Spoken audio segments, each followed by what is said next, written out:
Hashtag. Ինչ կա տիեզերքի եզրից հետո։ Hashtag. Ֆիզիկայի պատասխանը, որ կփոխի քո գիտակցությունը։ Ուղիղ հիմա, այս պահին, երբ դիտում ես այս տեսանյութը, քո ուղեղում ակտիվանում է 86 միլիարդ նեյրոն, ստեղծելով այնքան բարդ կառույցներ, որ մենք միայն սկսում ենք հասկանալ, թե ինչպես են ծնվում մտքերը, հիշողությունները և ինքնագիտակցությունը։ Բայց ինչ կլիներ, եթե ասեի, որ նմանատիպ տեղեկատվության մշակման գործընթաց է տեղի ունենում այն մասշտաբներում, որոնց համեմատ քո ուղեղը ընդամենը ավազի հատիկ է անվերջ լողափի վրա։ Ինչ կլիներ, եթե ինքը տիեզերքն ունի գիտակցություն։ Մինչ դու կմերժես այս գաղափարը որպես էզոթերիկ ֆանտազիա, տուր ինձ ընդամենը մի քանի րոպե։ Այս գաղափարի գիտական հիմքերը իսկապես զարմանահրաշ են։ Երկրի ուղեցրից գիշերային կողմը նման է հսկայական նեյրոնային ցանցի, որը ցնցվում է էլեկտրական լույսով։ Բայց եթե սեղմեմ արագ փաթաթման կոճակը, այս անմահության պատրանքը կփլուզվի։ Լույսերը կանջատվեն, այն պոմպերը, որոնք ջուրը դուրս են մղում Լոնդոնի և Նյու Յորքի մետրոյից, կկանգնեն, և ստորգետնյա թունելները կջրհեղեղվեն հաշվված օրերում։ Առանց տեխնիկական սպասարկման, էնտրոպիան ակնթարթորեն պահանջում է իր իրավունքները, գործարկելով մեր քաղաքակրթության ամբողջական ապամոնտաժման գործընթացը։ Ինչ կմնա մեզնից 50 միլիոն տարի հետո։ Կամ գուցե ինչ-որ մեկն արդեն այստեղ է եղել, և երկիրը արդեն ջնջել է նրանց բոլոր հետքերը։ 2020 թվականին աստղաֆիզիկոս Ֆրանկո Վազան և նեյրոկենսաբան Ալբերտո Ֆելետին ձեռնարկեցին նախադեպը չունեցող մի բան։ Օգտագործելով նույն անալիտիկ գործիքները, նրանք համեմատեցին մարդկային ուղեղի ցանցային կառույցը, տիեզերքի խոշոր մասշտաբային կառույցի հետ։ Այն, ինչ նրանք հայտնաբերեցին, պարզապես չի կարող բացատրվել։ Մութ նյութի և գալակտիկաների տիեզերական պատյանը պարունակում էր նույն վիճակագրական հատկությունները, ինչ քո գլխում գտնվող նեյրոնային ցանցերը։ Նույն ճյուղավորման օրինաչափությունները, կլաստերացման գործակիցները և տեղեկատվության հոսքերի դինամիկան։ Նմանությունը այնքան ցնցող էր, որ նրանց համակարգչային ալգորիթմերը չէին կարողանում տարբերել ուղեղային բջիջների մանրադիտակային պատկերները գալակտիկական կլաստերների հեռադիտակային նկարներից։ Ինչ է նշանակում այս համընկնումը։ Եվ եթե դա ընդհանրապես համընկնում չէ։ Պատկերացրեք, որ սեղմում եք ողջ մոլորակի պատմությունը 1-24 ժամյա օրվա մեջ։ Երկիրը ձևավորվում է կեսգիշերին։ Պարզ կյանքը հայտնվում է առավոտյան ժամը 4-ին։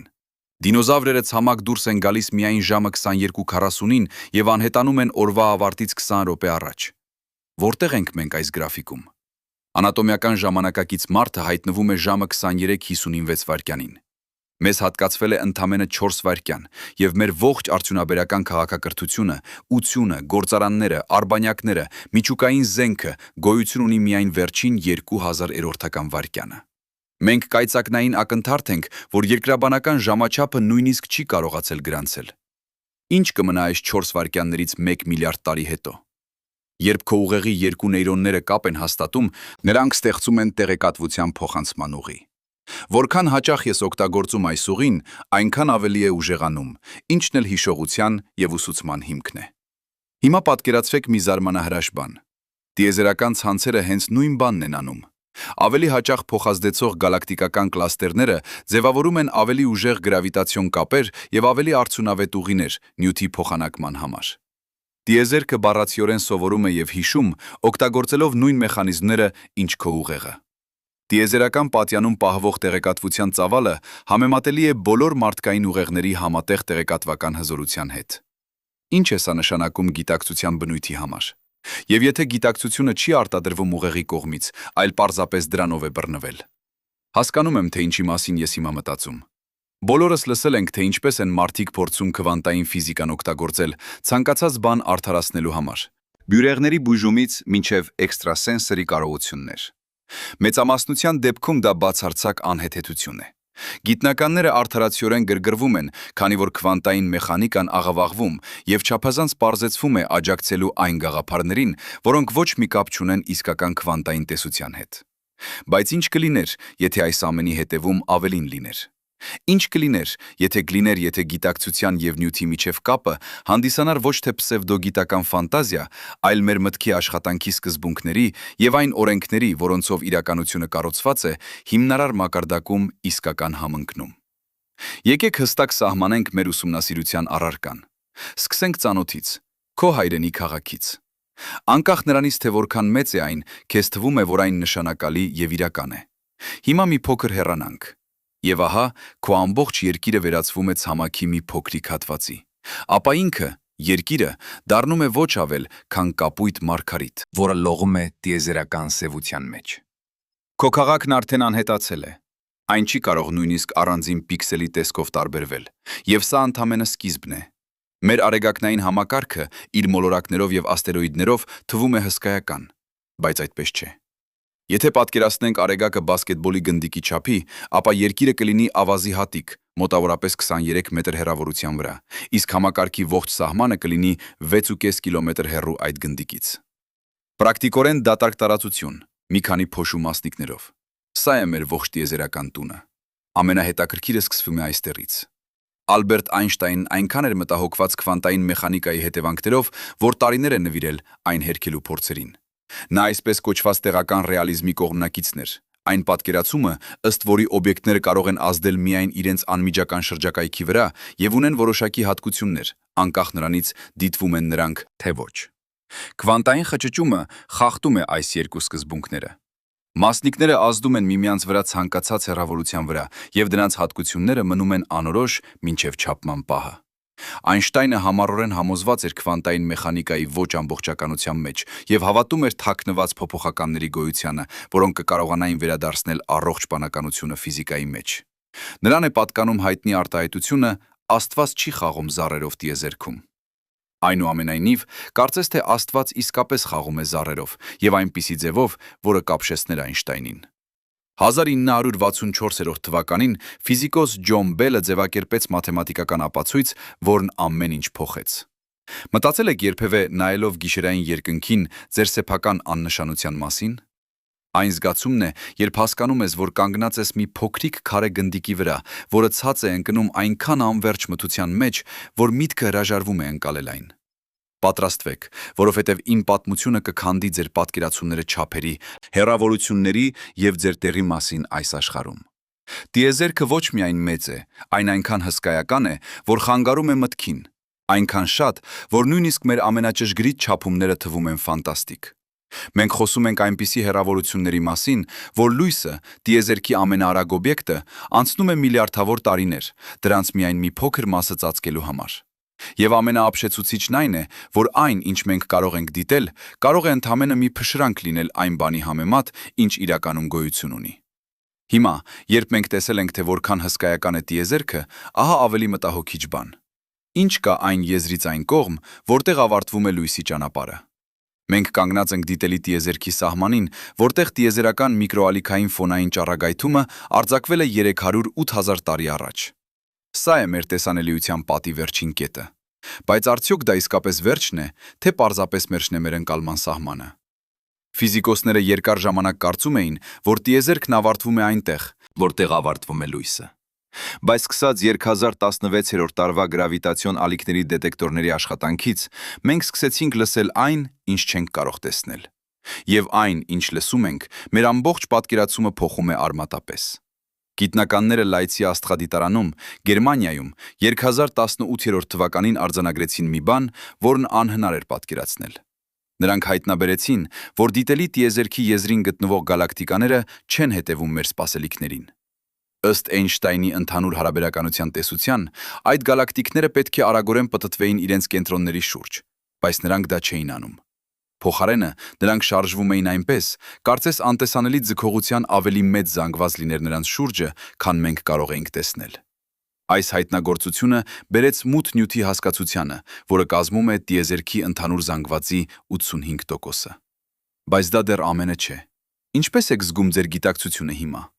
Արդյոք այն ամուր եւ հստակ է, թե սկսում է ցնցվել անհայտի առջև։ Մենք կանգնած ենք մի տեղում, որտեղ մարդկային միտքը հասել է իր սահմաններին։ Մենք կարող ենք չափել, կարող ենք հաշվարկել, կարող ենք մոդելավորել, բայց կարող ենք իսկապես հասկանալ։ Տիեզերքի եզրից այն կողմ գտնվողը մեր ուղեղի կառուցվածքի համար անհասանելի է։ Մենք եկել ենք այս աշխարհ 3 չափերում ապրելու եւ գործելու համար։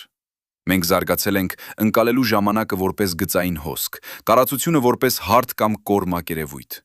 Բայց այն, ինչ կա այն կողմ, կարող է խախտել այս բոլոր կանոնները։ Թող ես բացատրեմ, թե ինչու է սա այդքան կարևոր։ Մեր ուղեղը, այս զարմանահրաշ օրգանը, որը պարունակում է 86 միլիարդ նեյրոն, էվոլյուցիայի արդյունք է։ Այն ձևավորվել է միլիոնավոր տարիների ընթացքում, լուծելու կոնկրետ խնդիրներ։ Ինչպես գտնել ուտելիք, ինչպես խուսափել գիշատիչներից, ինչպես սոցիալական կապեր հաստատել։ Այն չի էվոլյուցիայի ենթարկվել հասկանալու համար, թե ինչ է կատարվում 14 միլիարդ լուսային տարվա հեռավորության վրա։ Այն չի ձևավորվել ընկալելու համար քվանտային սուպերպոզիցիան կամ տիեզերական ինֆլյացիան։ Մենք փորձում ենք օգտագործել մի գործիք, որը նախատեսված չէ այդ խնդիրների համար։ Սակայն այստեղ է, որ պատմությունը դառնում է իսկապես հետաքրքիր։ Մենք կարող ենք չհասկանալ, բայց մենք կարող ենք գիտակցել, որ չենք հասկանում։ Սա է մետակոգնիտիվ ակնթարթը, երբ միտքը դառնում է իր սեփական սահմանների գիտակ։ Եվ այս գիտակցումը, այս խոնարհումը անհայտի առջև կարող է ավելի փոխակերպիչ լինել, քան ցանկացած պատասխան։ Երբ Գալիլեո Գալիլեին առաջին անգամ ուղղեց իր հեռադիտակը դեպի երկինք, նա չէր հասկանում, թե ինչ է տեսնում։ Նրա մոդելները անբավարար էին։ Նրա լեզուն չուներ բառեր այդ նոր իրականության համար։ Բայց նա ընդունեց իր անհայտությունը, եւ դա փոխեց ամեն ինչ։ Արդյոք դու պատրաստ ես ընդունել, որ կան հարցեր, որոնց պատասխանները գտնվում են քո ուղեղի ֆիզիկական կարողությունների սահմաններից դուրս։ Դա չի նշանակում, որ մենք պետք է հանձնվենք։ Հակառակը, դա նշանակում է, որ մենք պետք է ընդլայնենք մեր գործիքները, մեր մաթեմատիկան, մեր փիլիսոփայությունը։ Բայց մենք պետք է անենք դա խոնարհությամբ, գիտակցելով, որ որոշ պատասխաններ կարող են մնալ մեր ընկալման սահմաններից այն կողմ։ Տիեզերքի եզրից այն կողմ կարող է լինել բացարձակ դատարկություն, որը ձգվում է անվերջ։ Կարող է լինել այլ տիեզերքների բշտիկներ, որոնք ծնվում են եւ մահանում են իրենց սեփական մեծ պայթյուններով։ Կարող է լինել մի բան, որի համար մենք նույնիսկ չունենք անվանում։ Բայց ամենակարևորը, այն կարող է լինել այնպիսի բան, որի մասին մեր ուղեղը ֆիզիկապես ի վիճակի չէ մտածել։ Ինչպես է սա հնարավոր։ Եկեք նայենք մեր ուղեղի կառուցվածքին ավելի մոտիկից։ Նեյրոնները կապված են սինապսներով, որոնց թիվը հասնում է 100 տրիլիոնի։ Այս կապերը ձևավորում են ցանցեր, ցանցերը ձևավորում են համակարգեր, համակարգերը ձևավորում են գիտակցությունը։ Բայց այս կառուցվածքը սահմանափակ է 3 տարածական չափերով եւ 1 ժամանակային չափով։ Մենք չենք կարող պատկերացնել 4-րդ տարածական չափը, թեև մաթեմատիկոսները կարող են աշխատել դրա հետ։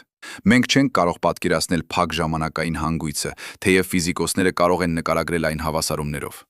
Մեր ուղեղը կառուցված է այս տիեզերքի մեջ, այս տիեզերքի օրենքներով, եւ այն սահմանափակված է այս տիեզերքի հնարավորություններով։ Բայց ահա, թե որտեղ է սկսվում իսկական կախարդանքը։ Մենք կարող ենք չհասկանալ, բայց մենք կարող ենք հարցեր տալ։ Մենք կարող ենք ստեղծել մաթեմատիկական մոդելներ, որոնք գերազանցում են մեր ինտուիցիային։ Մենք կարող ենք կառուցել մեքենաներ, որոնք ընկալում են այն, ինչ մենք չենք կարող։ Մենք կարող ենք գրել սիմֆոնիաներ, որոնք արտահայտում են այն, ինչ մենք չենք կարող հասկանալ։ Այսօր մեր այս սուժահայտում են այն, ինչ մենք չենք կարող ասել բառերով։ Սա է մարդկային գիտակցության հզորությունը։ Ոչ թե հասկանալու մեջ, այլ հարցեր տալու եւ ստեղծագործելու մեջ, անհայտի դեմ։ Եվ հենց սա է այն, ինչ մենք պետք է անենք, երբ նայում ենք տիեզերքի եզրին։ Պատկերացրեք մի պահ, որ դու կանգնած ես մի ափին եւ առաջինը ես տեսնում ես օվկիանոսը։ Դու տեսնում ես ալիքները, լսում ես նրանց ձայնը, զգում եմ աղի հոտը։ Բայց հորիզոնից այն կողմ կա մի աշխարհ, որը դու չես կարող տեսնել։ Կան կղզիներ, որոնց մասին դու չգիտես։ Կան խորություններ, որոնք դու չես կարող պատկերացնել։ Կան արարածներ, որոնց գոյության մասին դու չես կարող երևակայել։ Տիեզերքի եզրին մենք կանգնած ենք հենց այդ ափին։ Մենք տեսնում ենք այն, ինչ լույսը հասցրել է մեզ։ Բայց լույսը ունի արագության սահմանափակում, եւ այդ սահմանափակումը ստեղծում է մեր գիտելիքների պատը։ Ինչպես կարող ենք մենք անցնել այս պատը։ Մենք չենք կարող ֆիզիկապես։ Մենք չենք կարող ուղարկել տիեզերանավ արագությամբ, որը գերազանցում է լույսի արագությունը։ Մենք չենք կարող սպասել, որ լույսը հասնի այնտեղից, որտեղ դեռ չի հասել։ Բայց մենք կարող ենք օգտագործել մեր ամենահզոր զենքը՝ միտքը։ Մենք կարող ենք ստեղծել մտային փորձեր, մաթեմատիկական մոդելներ, փիլիսոփայական շրջանակներ, որոնք թույլ են տալիս մեզ խոսել այն մասին, ինչ մենք չենք կարող տեսնել։ Սա է գիտության իսկական հզորությունը։ Ոչ թե դիտելու մեջ, այլ մտածելու մեջ այն մասին, ինչ դու չես կարող դիտել։ Բայց այստեղ մենք հանդիպում ենք մի հետաքրքիր պարադոքսի։ Եթե մենք չենք կարող դիտել, ինչպես կարող ենք իմանալ, որ մեր մոդելները ճիշտ են։ Դա է գիտության սահմանափակումը։ Մենք կարող ենք ունենալ գեղեցիկ մաթեմատիկա, համաձայնեցված տեսություններ, տրամաբանական հետևանքներ։ Բայց առանց էմպիրիկ ստուգման, դրանք մնում են միայն մտային կառույցներ։ Տիեզերքի եզրից այն կողմ գտնվողը կարող է մնալ մշտական առեղծված մի հարց, որի պատասխանը մենք երբեք չենք կարող հաստատել։ Եվ ահա, թե որտեղ է սկսվում փիլիսոփայությունը։ Արդյոք մենք կարող ենք ապրել առանց բոլոր հարցերի պատասխաններն իմանալու։ Արդյոք մեր գիտակցությունը կարող է հարմարվել անորոշությանը։ Ես կարծում եմ, որ այո։ Ինֆակտ, ես կարծում եմ, որ սա է մեր ապագայի մարտահրավերը։ Ոչ թե բոլոր պատասխանները գտնելը, այլ սովորելը ապրել հարցերի հետ։ Սովորելը գնահատել այն, ինչ մենք չգիտենք, այնքան որքան այն, ինչ գիտենք։ Սովորելը գտնել իմաստը անհայտի մեջ։ Սա կարող է թվալ տարօրինակ, բայց մտածիր այս մասին։ Մեր ամենամեծ հայտնագործությունները եկել են ոչ թե պատասխաններից, այլ հարցերից, ոչ թե հաստատությունից, այլ մտահոգությունից, ոչ թե իմացությունից, այլ զարմանքից։ Արդյոք դու զարմացած ես հիմա։ Արդյոք զգում ես, թե ինչպես է քո միտքը ձգտում ընկալել այն, ինչ անհնար է ընկալել։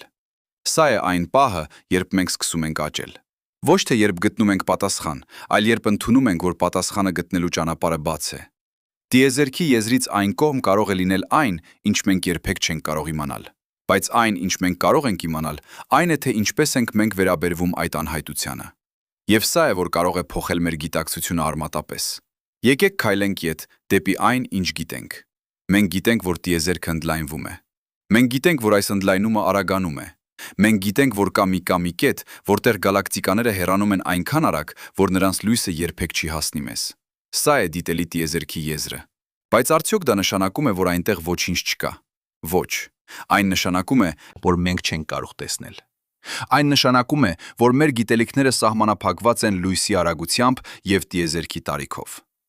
Բայց ֆիզիկան թույլ է տալիս մեզ խոսել այն մասին, ինչ մենք չենք կարող տեսնել։ Մենք կարող ենք օգտագործել ընդհանուր հարաբերականության տեսությունը հասկանալու համար, թե ինչպես է տարածությունը կորացվում զանգվածի կողմից։ Մենք կարող ենք օգտագործել քվանտային մեխանիկան, հասկանալու համար, թե ինչպես են վարքագծվում մասնիկները միկրոսկոպիկ մակարդակում։ Սա գործիքներ են, որոնք թույլ են տալիս մեզ ընկալել այն, ինչ մեր աչքերը չեն կարող տեսնել։ Սակայն այստեղ է, որ պատմությունը դառնում է ավելի բարդ։ Երբ մենք խոսում ենք տիեզերքի եզրից այն կողմ գտնվողի մասին, մենք հանդիպում ենք մի խնդրի, որը ֆիզիկոսները անվանում են հորիզոնի խնդիր։ Եթե մենք չենք կարող դիտել, մենք չենք կարող ստուգել։ Եվ եթե մենք չենք կարող ստուգել, արդյոք դա դեռ գիտություն է։ Սա է մեթոդոլոգիական մարտահրավերը, որը կանգնած է մեր առաջ։ Մենք կարող ենք ունենալ տեսություններ, որոնք բացատրում են այն, ինչ մենք չենք կարող դիտել։ Բայց ինչպես կարող ենք տարբերել ճիշտ տեսությունը սխալից։ Սա է այն հարցը, որը Ջոն Բելը և այլ ֆիզիկոսներ պայքարել են լուծել։ Հիշում ես Ջոն Բելին և նրա անհավասարությունը։ Նա ցույց տվեց, որ քվանտային մեխանիկայի կանխատեսումները տարբերվում են այն տեսություններից, որոնք ասում են, որ իրականությունը տեղական է և որոշակի։ Եվ փորձերը ցույց տվեցին, որ քվանտային մեխանիկան ճիշտ է։ Բայց սա վերաբերում էր միկրոսկոպիկ աշխարհին։ Ինչ վերաբերում է մակրոսկոպիկ աշխարհին, տիեզերքի եզրին։ Այստեղ մենք չունենք Բելի անհավասարություն։ Մենք չունենք փորձ, որը կարող է տարբերակել տարբեր տեսությունները։ Մենք կանգնած ենք մութում, մեր ձեռքում միայն մեր մտքերը և մեր մաթեմատիկան։ Արդյոք դա բավարար է։ Ես կարծում եմ, որ այո և ոչ։ Այո, որովհետև մենք կարող ենք ստեղծել ներքին համաձայնեցված տեսություններ, որոնք բացատրում են այն, ինչ մենք տեսնում ենք և կանխատեսում են այն, ինչ կարող ենք ստուգել։ Ոչ, որովհետև մենք երբեք չենք կարող վստահ լինել, որ այլընտրանքային տեսությունը, որը տալիս է տարբեր պատասխան տիեզերքի եզրից այն կողմ, սխալ է։ Սա է գիտական հետազոտության բնույթը։ Մենք միշտ աշխատում ենք անորոշության պայմաններում։ Մենք միշտ պատրաստ ենք վերանայել մեր համոզմունքները նոր ապացույցների հիման վրա։ Բայց երբ ապացույցներ չկան, մենք մնում ենք մեր մոդելների ողջամտությանը։ Եկեք նայենք որոշ կոնկրետ մոդելների, թե ինչ կարող է լինել տիեզերքի եզրից այն կողմ։ Մի հնարավորությունն այն է, որ տիեզերքը անվերջ է տարածության մեջ։ Այս դեպքում, եթե մենք կարողանայինք ճանապարհորդել արագությամբ, որը գերազանցում է լույսի արագությունը, մենք կգտնեինք ավելի ու ավելի շատ գալակտիկաներ, անվերջ։ Բայց մենք չենք կարող ճանապարհորդել այդ արագությամբ։ Այսպիսով, այս անվերջությունը մնում է միայն մաթեմատիկական հասկացություն, ոչ թե փորձառության։ Մեկ այլ հնարավորություն այն է, որ տիեզերքը փակ է։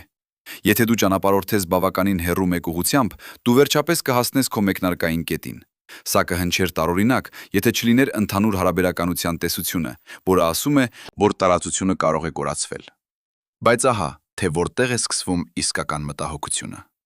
Եթե տիեզերքը փակ է, ապա այն ունի կենտրոն և եզր։ Բայց ընդհանուր հարաբերականությունը նաև ասում է, որ տիեզերքը չունի կենտրոն և եզր։ Այս երկու պնդումները թվում են հակասական։ Ինչպես կարող է տիեզերքը լինել եւ փակ եւ անկենտրոն։ Պատասխանը կայանում է նրանում, որ 3 չափանի տարածությունը, որը մենք ենթադրում ենք կարող է կորացվել 4-րդ չափի մեջ։ Պատկերացրեք մի երկրագնդի մակերևույթը։ Այն փակ է, եթե դու քայլես ուղղաձիգ գծով։ Դու վերջապես կհասնես քո մեկնարկային կետին, բայց այն չունի կենտրոն եւ եզր մակերևույթի վրա։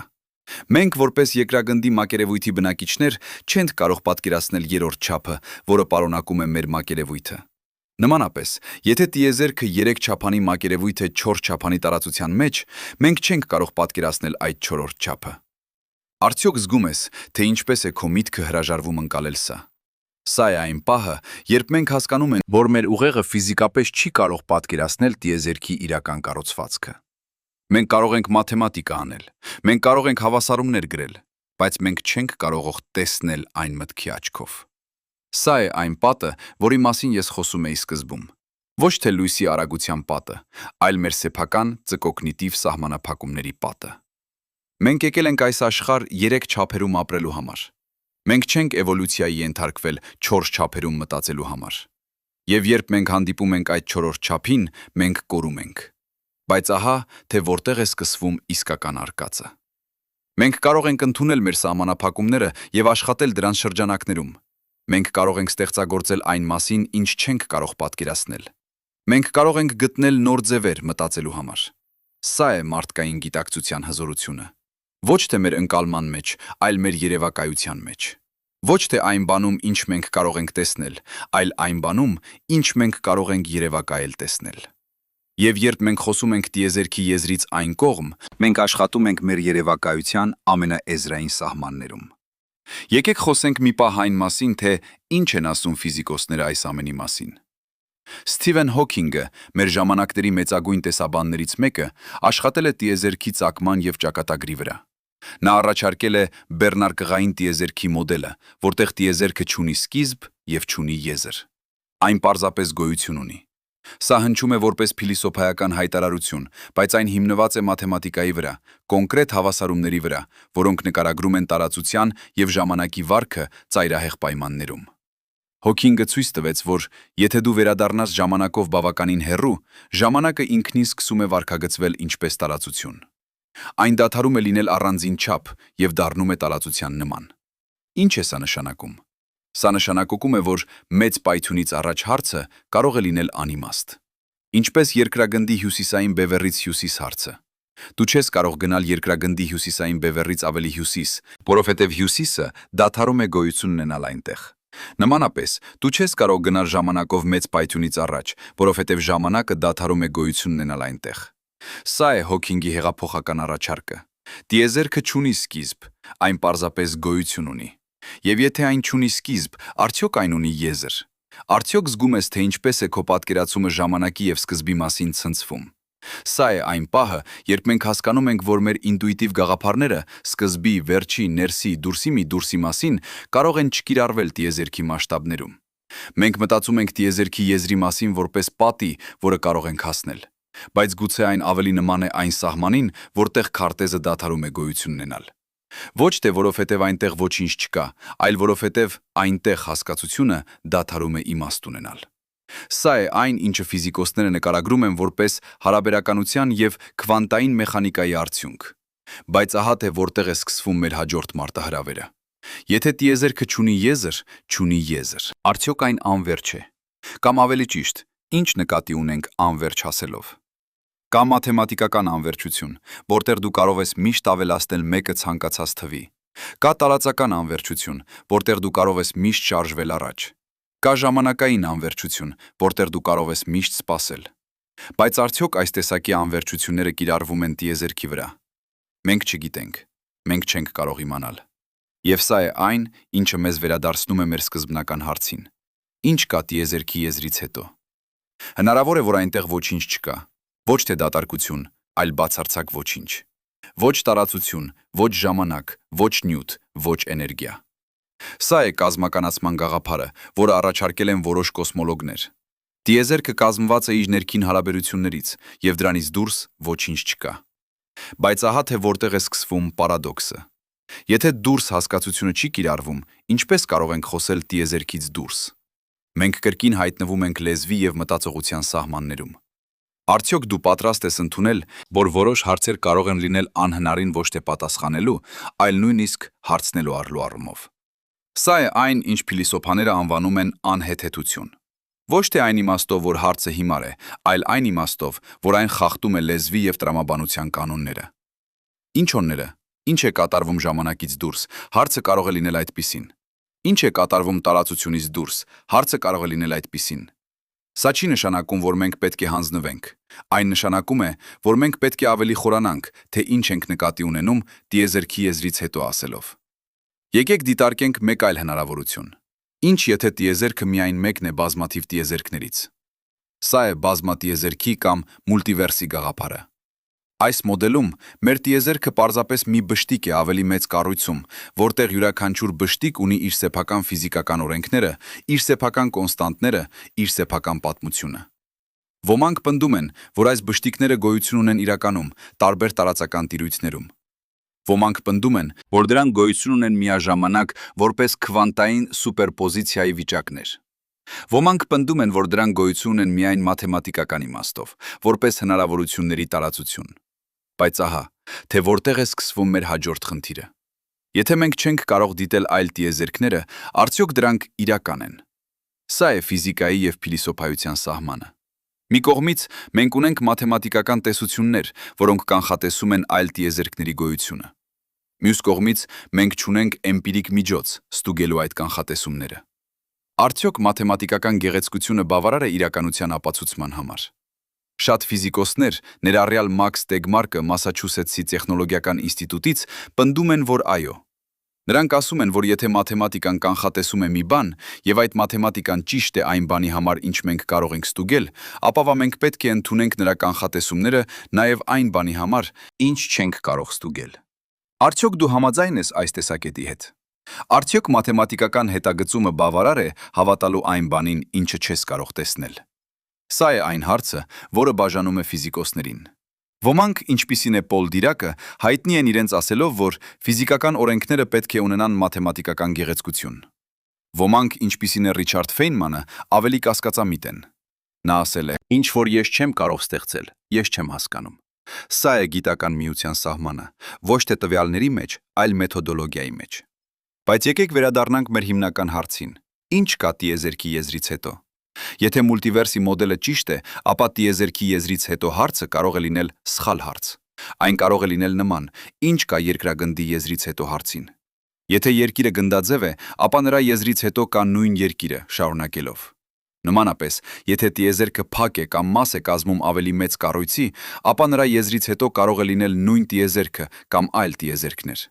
Բայց սա չի պատասխանում մեր հարցին։ Այն պարզապես տեղափոխում է այն մեկ մակարդակով ավելի բարձր։ Արդյոք դու զգում ես, թե ինչպես է մեր հարցը դառնում ավելի եւ ավելի բարդ։ Մենք սկսեցինք ինչ կա տիեզերքի եզրից հետո հարցով։ Մենք հասանք ինչ նկատի ու չնկատի ունենք եզր ասելով հարցին։ Հիմա մենք հասել ենք ինչ նկատի ունենք հետո ասելով հարցին։ Յուրաքանչյուր պատասխան բերում է նոր հարց։ Յուրաքանչյուր պարզաբանում բացահայտում է նոր անհայտություն։ Սա է գիտական հետազոտության բնույթը։ Ոչ թե պատասխանների գտնում, այլ ավելի լավ հարցերի տալու ունակություն։ Եվ երբ մենք խոսում ենք տիեզերքի եզրից այն կողմ, մենք աշխատում ենք ամենախոր եւ ամենահիմնարար հարցերի հետ։ Եկեք դիտարկենք մի այլ անկյուն։ Ինչ եթե տիեզերքի եզրից հետո հարցը կապված չէ տարածության եւ ժամանակի հետ, այլ գիտակցության հետ։ Ինչ եթե եզրը ոչ թե ֆիզիկական է, այլ ճանաչողական։ Սա է այն, ինչ որոշ փիլիսոփաներ եւ ֆիզիկոսներ առաջարկում են։ Նրանք ասում են, որ տիեզերքի եզրը այն վայրն է, որտեղ մեր գիտակցությունը հասնում է իր սահմաններին։ Ոչ թե որովհետև այնտեղ ոչինչ չկա, այլ որովհետև մենք չենք կարող գիտակցել այն, ինչ կա։ Սա է ճանաչողական եզրի գաղափարը, որը առաջարկել են մտածողներ, ինչպիսին են Դոնալդ Հոֆմանը Կալիֆոռնիայի համալսարանից, Իրվին եւ այլք։ Այս տեսակետից, ինչ կա տիեզերքի եզրից հետո հարցը նման է, ինչ երևակայում է այն միտքը, որը չունի ուղեղ հարցին։ Մենք չենք կարող պատասխանել, որովհետև հարցը ինքնին ենթադրում է այն, ինչը մենք չունենք՝ գիտակցություն առանց ֆիզիկական կրիչի։ Բայց ահա թե որտեղ է սկսվում հետաքրքիր մասը։ Եթե գիտակցությունը ֆունդամենտալ է տիեզերքի համար, ինչպես որոշ տեսաբաններ են առաջարկում, ապա գուցե եզրը ոչ թե տիեզերքինն է, այլ մեր գիտակցությանը։ Գուցե տիեզերքը շարունակվում է անվերջ, բայց մեր կարողությունը ընկալել այն սահմանափակված է։ Արդյոք դու պատրաստ ես ընդունել, որ քո սեփական գիտակցությունը կարող է լինել տիեզերքի իրական սահմանափակումը։ Սա է այն տրանսֆորմացիան, որի մասին ես խոսում էի սկզբում։ Ոչ թե արտաքին աշխարհի մասին իմանալը, այլ մեր սեփական ընկալման սահմանները հասկանալը։ Երբ մենք հասկանում ենք, որ մենք չենք կարող հասկանալ, մենք աճում ենք։ Երբ մենք ընդունում ենք մեր սահմանափակումները, մենք դրանցից ազատվում ենք։ Ոչ թե որովհետև դրանք անհետանում են, այլ որովհետև մենք դադարում ենք դրանց ստրկացած լինել։ Մենք կարող ենք աշխատել դրանց շրջանակներում, գտնել նոր ձևեր մտածելու համար, նոր գործիքներ ուսումնասիրելու համար։ Բայց ահա,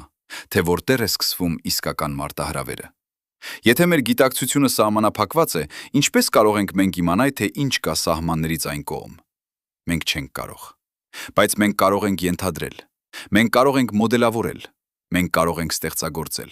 Եվ գուցե մենք կարող ենք ընդլայնել մեր գիտակցությունը, ոչ թե էվոլյուցիայի միջոցով, որը պահանջում է միլիոնավոր տարիներ, այլ տեխնոլոգիայի միջոցով, որը պահանջում է միայն մեր կյանքի տևողությունը։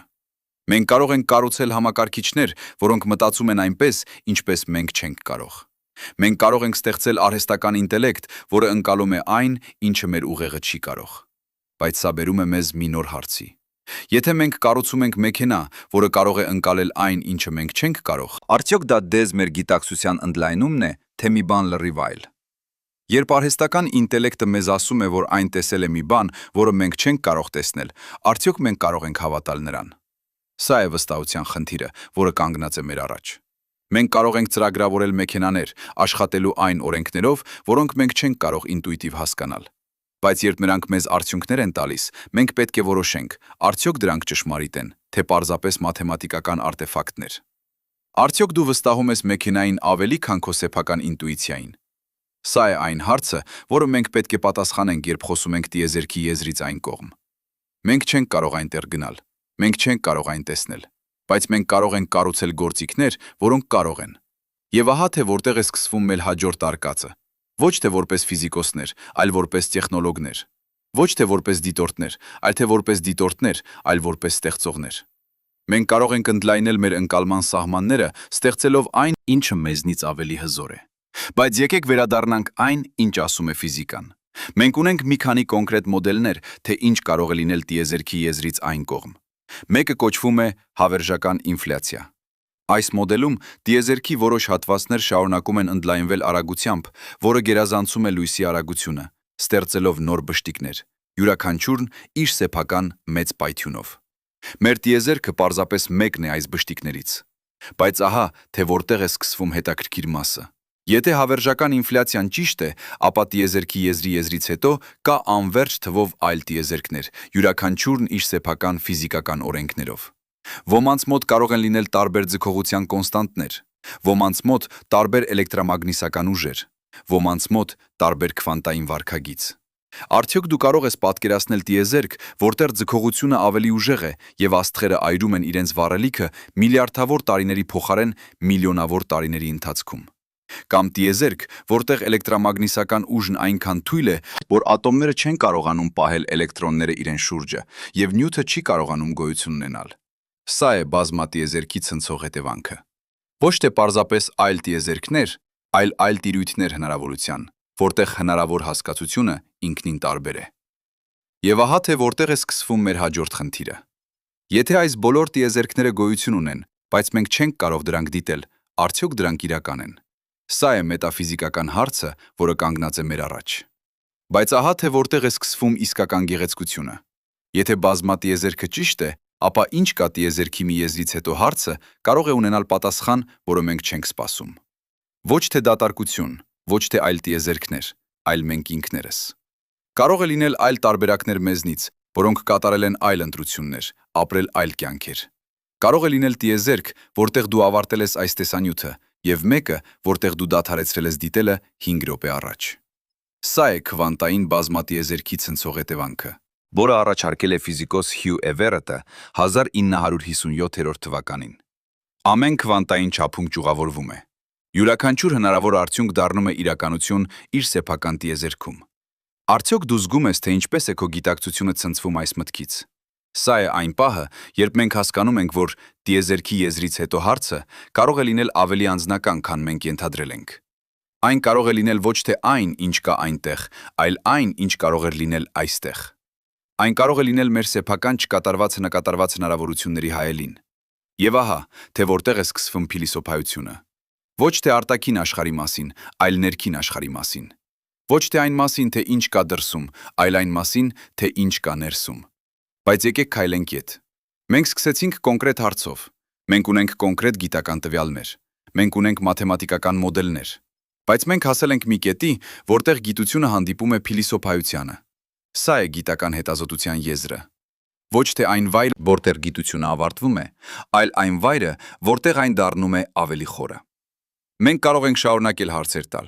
մենք կարող ենք շարունակել մոդելներ կառուցել, բայց մենք պետք է ընդունենք, որ որոշ հարցեր կարող են մնալ առանց պատասխանի։ Ոչ թե որովհետև մենք բավականաչափ խելացի չենք, այլ որովհետև հարցերը ինքնին գերազանցում են մեր գիտակցության կարողությունները։ Արդյոք դու պատրաստ ես ապրել առանց բոլոր հարցերի պատասխանների իմանալու։ Սա է այն, ինչ ես կոչում եմ ճանաչողական խոնարհում։ Ոչ թե հանձնվելը, այլ ընդունելը, ոչ թե տգիտությունը, այլ իմաստունությունը։ Երբ մենք հասկանում ենք, որ մենք չենք կարող հասկանալ ամեն ինչ, մենք ազատվում ենք անհրաժեշտությունից հասկանալ ամեն ինչ։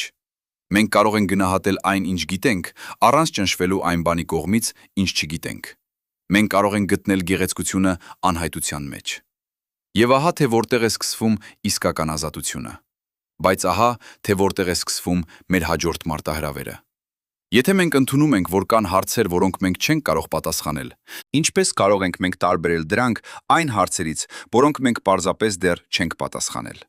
Սա է գիտական հետազոտության արվեստը։ Մենք չենք կարող պարզապես ասել, սա անհնար է իմանալ եւ հանձնվել։ Մենք պետք է աշխատենք, փորձենք, սխալվենք, նորից փորձենք։ Մենք պետք է գտնենք այն սահմանը, որտեղ մեր գործիքները դադարում են աշխատել, եւ այն սահմանը, որտեղ մեր գիտակցությունը դադարում է ընկալել։ Եվ միայն այն ժամանակ, երբ մենք հասել ենք այդ սահմանին, մենք կարող ենք ասել, այստեղ մենք չենք կարող գնալ ավելի հեռու։ Արդյոք դու պատրաստ ես այս աշխատանքին։ Արդյոք պատրաստ ես ընդունել, որ քո ուղեղը, այս զարմանահրաշ օրգանը, ունի սահմանափակումներ։ Ոչ թե որովհետև դու թույլ ես, այլ որովհետև դու մարդ ես։ Դու էվոլյուցիայի արդյունք ես, ոչ թե դիզայնի։ Դու կառուցված ես այս աշխարհի համար, այս չափերի համար, այս ժամանակի համար։ Երբ դու հանդիպում ես այն բանին, որը գերազանցում է այս սահմանները, դու չես կարող ընկալել այն ուղղակիորեն, բայց դու կարող ես ընկալել այն միջոցավորորեն։ Դու կարող ես ստեղծել մոդելներ, կառուցել գործիքներ, մշակել լեզուներ, որոնք թույլ են տալիս քեզ խոսել այն մասին, ինչ դու չես կարող տեսնել։ Սա է մարդկային գիտակցության հզորությունը, ոչ թե ուղղակի ընկալումը, այլ միջոցավոր ընկալումը, ոչ թե տեսնելը, այլ մտածելը այն մասին, ինչը անհնար է տեսնել։ Եկեք ամփոփենք այն, ինչ մենք ասել ենք։ Մենք սկսեցինք ինչ կա տիեզերքի եզրից հետո հարցով։ Մենք հասկացանք, որ այս հարցը բարդ է, քան թվում է։ Մենք տեսանք, որ եզր հասկացությունը կարող է լինել ֆիզիկական, ճանաչողական կամ նույնիսկ լեզվական։ Մենք հասկացանք, որ մեր ուղեղը ֆիզիկապես չի կարող պատկերացնել որոշ պատասխաններ։ Մենք քննարկեցինք մի քանի մոդելներ՝ հավերժական ինֆլյացիա, փակ տիեզերք, բազմատիեզերք։ Մենք տեսանք, որ յուրաքանչյուր մոդել բերում է նոր հարցեր։ Մենք հասկացանք, որ գիտացանք, որ գիտությունը հանդիպում է իր սահմաններին, երբ հարցերը գերազանցում են մեր էմպիրիկ հնարավորությունները։ Արդյոք դու զգում ես, թե ինչպես է քո գիտակցությունը փոխվել այս ճանապարհորդության ընթացքում։ Սա է այն, ինչ ես կոչում եմ կոգնիտիվ շոկ։ Ոչ թե ցնցումը, որը գալիս է նոր տեղեկատվությունից, այլ ցնցումը, որը գալիս է նոր գիտակցությունից։ Եվ դու հասկանում ես, որ դու չես կարող հասկանալ։ Երբ դու ընդունում ես, որ քո ուղեղը ունի սահմաններ։ Երբ դու գնահատում ես այն, ինչ դու չգիտես, այնքան որքան այն, ինչ գիտես։ Սա է այն տրանսֆորմացիան, որը ես խոստացել էի։ Ոչ թե պատասխանների գտնում, այլ հարցերի գնահատում։ Ոչ թե իմացության ավելացում, այլ իմաստության խորացում։ Բայց ահա, թե որտեղ է սկսվում իսկական աշխատանքը։ Դու չես կարող պարզապես դիտել այս տեսանյութը եւ վերադառնալ քո նորմալ կյանքին։ Դու պետք է կրես այս հարցերը հետդ։ Դու պետք է թույլ տաս, որ դրանք աշխատեն քո մտքում։ Դու պետք է թույլ տաս, որ դրանք փոխեն քո պատկերացումները աշխարհի մասին։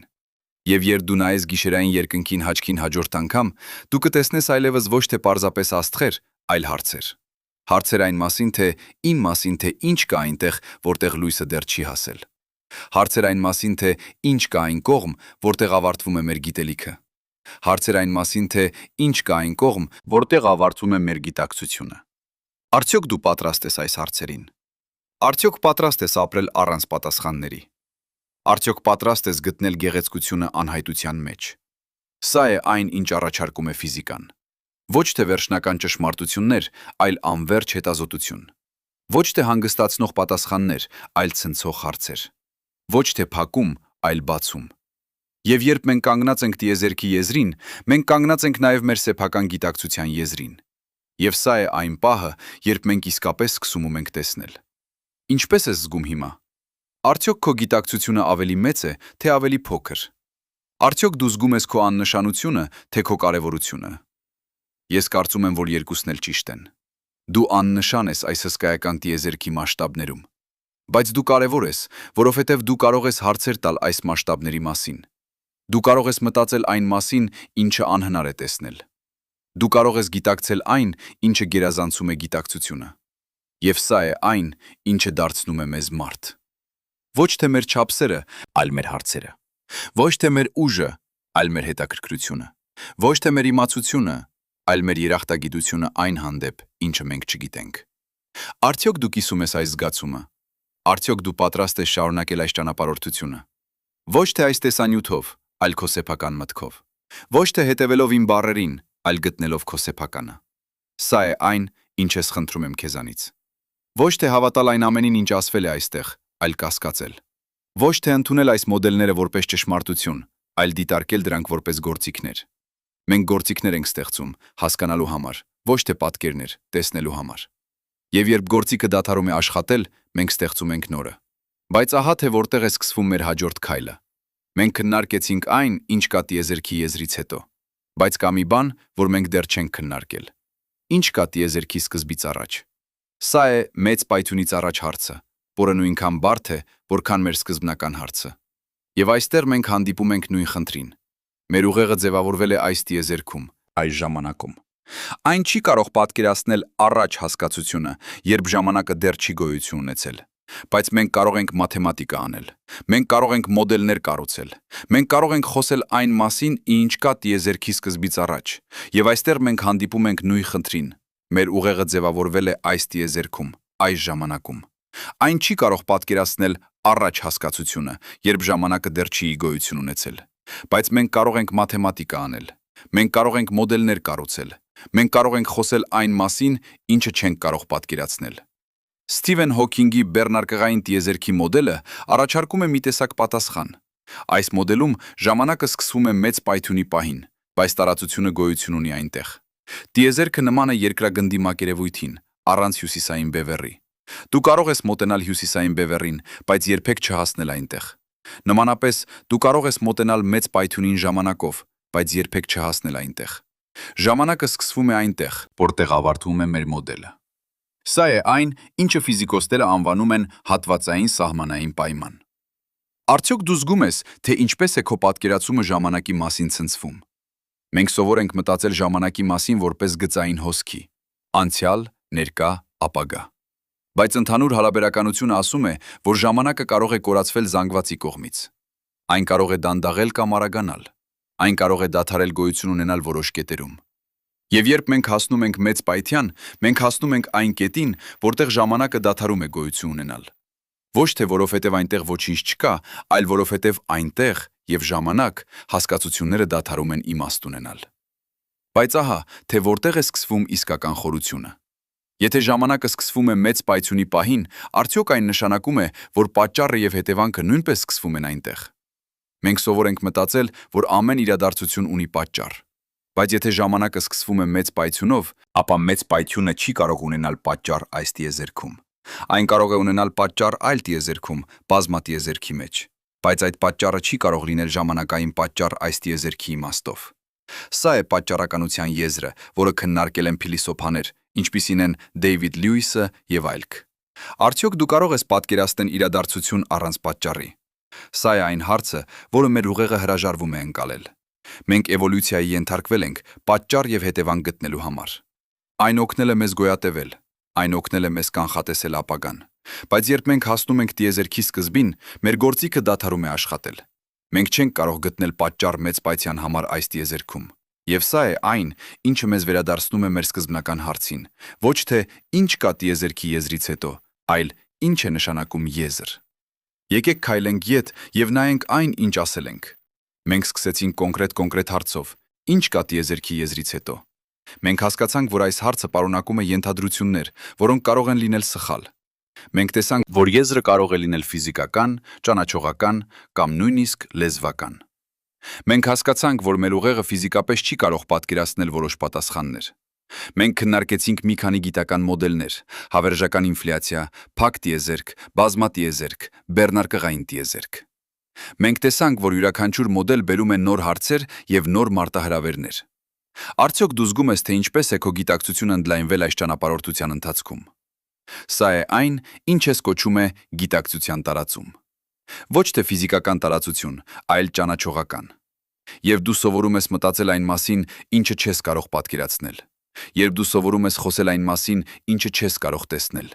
Երբ դու սովորում ես գնահատել այն, ինչ չգիտես, այնքան, որքան այն, ինչ գիտես։ Սա է այն, ինչը փոխում է քեզ։ Ոչ թե պատասխանները, այլ հարցերը։ Ոչ թե իմացությունը, այլ անհայտության ընկալումը։ Բայց ահա թե որտեղ է սկսվում մեր հաջորդ խնդիրը։ Եթե մենք չենք կարող պատկերացնել տիեզերքի եզրը, ինչպես կարող ենք մենք ուսումնասիրել այն։ Մենք պետք է օգտագործենք միջոցավոր մեթոդներ։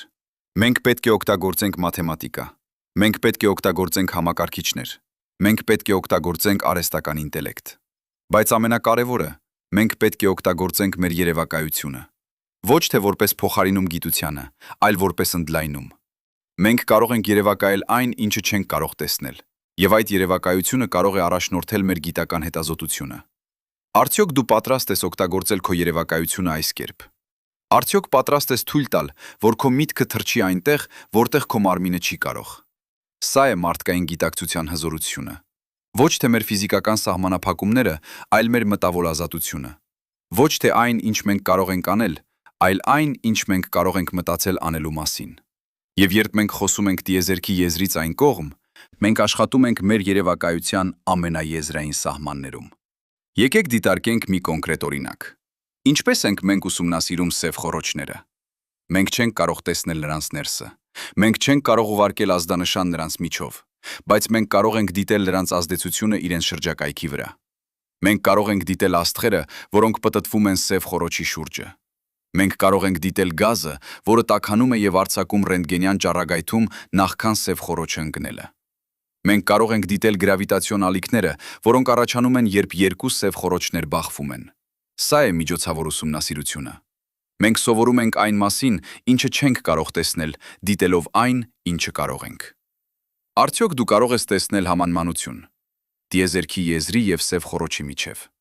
Երկուսն էլ ունեն հորիզոններ, որոնցից այն կողմ մենք չենք կարող տեսնել։ Երկուսն էլ թաքցնում են այն, ինչը գտնվում է ներսում։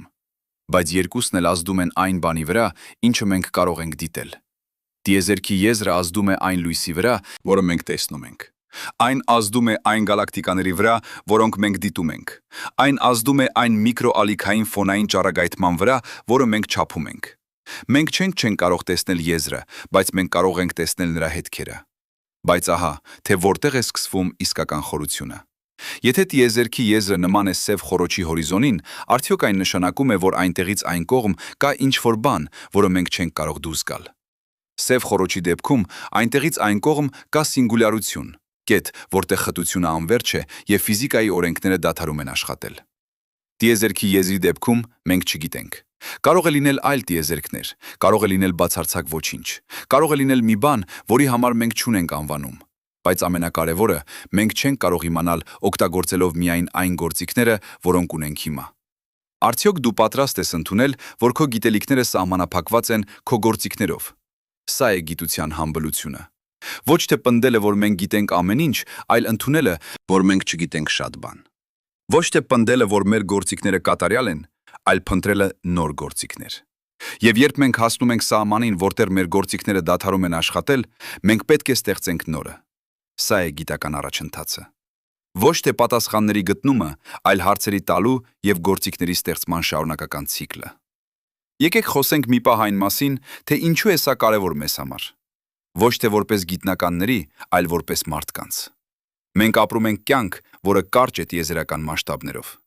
Մենք կարող ենք ապրել 100 տարի, եթե բախտավոր ենք, բայց տիեզերքը գոյություն ունի 14 միլիարդ տարի։ Մենք մի փշրանք ենք այս հսկայական պատմության մեջ, բայց մենք կարող ենք մտածել այս պատմության մասին։ Մենք կարող ենք հարցեր տալ այս պատմության մասին։ Մենք կարող ենք փորձել հասկանալ այս պատմությունը։ Եվ սա է այն, ինչը մեզ տալիս է նշանակություն։ Ոչ թե մեր չափսերը, այլ մեր հարցերը։ Ոչ թե մեր տևողությունը, այլ մեր խորությունը։ Արդյոք դու զգում ես այս նշանակությունը։ Արդյոք դու զգում ես, թե ինչպես է քո կյանքը ընդլայնվում, երբ դու մտածում ես այս հարցերի մասին։ Սա է այն, ինչ ես կոչում եմ էկզիստենցիալ ընդլայնում։ Երբ դու հասկանում ես, որ դու մաս ես մի բանի, որը շատ ավելի մեծ է, քան դու։ Երբ դու հասկանում ես, որ դու կարող ես հարցեր տալ այս մեծ բանի մասին։ Երբ դու հասկանում ես, որ քո հարցերը կարող են լինել ավելի կարևոր, քան քո պատասխանները։ Սա է այն, ինչը փոխում է քեզ։ Ոչ թե այն, ինչ դու գիտես, այլ այն, թե ինչպես ես դու մտածում այն մասին, ինչ չգիտես։ Բայց ահա, թե որտեղ է սկսվում մեր հաջորդ մարտահրավերը։ Եթե մենք ընդունում ենք, որ կան հարցեր, որոնք մենք չենք կարող պատասխանել, ինչպես կարող ենք մենք տարբերել դրանք այն հարցերից, որոնք մենք պարզապես դեռ չենք պատասխանել։ Սա է գիտական հետազոտության արվեստը։ Մենք պետք է աշխատենք, փորձենք, սխալվենք, նորից փորձենք։ Մենք պետք է գտնենք այն սահմանը, որտեղ մեր գործիքները դադարում են աշխատել։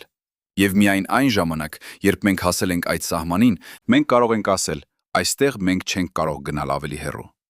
Արդյոք դու պատրաստ ես այս աշխատանքին։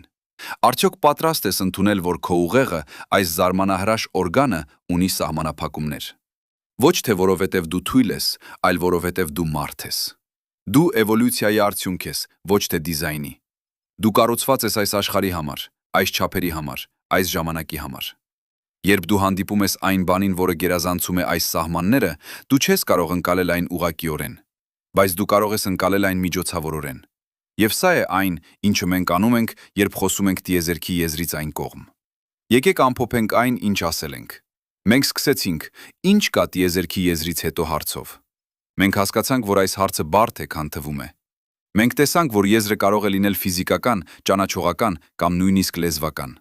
Մենք հասկացանք, որ մեր ուղեղը ֆիզիկապես չի կարող պատկերացնել որոշ պատասխաններ։ Մենք քննարկեցինք մի քանի գիտական մոդելներ՝ հավերժական ինֆլյացիա, փակ տիեզերք, բազմատիեզերք, բեռնարկղային տիեզերք։ Մենք տեսանք, որ յուրաքանչյուր մոդել բերում է նոր հարցեր և նոր մարտահրավերներ։ Մենք հասկացանք, որ գիտությունը հանդիպում է իր սահմաններին, երբ հարցերը գերազանցում են մեր էմպիրիկ հնարավորությունները։ Արդյոք դու զգում ես, թե ինչպես է քո գիտակցությունը փոխվել այս ճանապարհորդության ընթացքում։ Սա է այն, ինչ ես խոստացել էի սկզբում։ Ոչ թե պատասխանների գտնում, այլ հարցերի գնահատում։ Ոչ թե իմացության ավելացում, այլ իմաստության խորացում։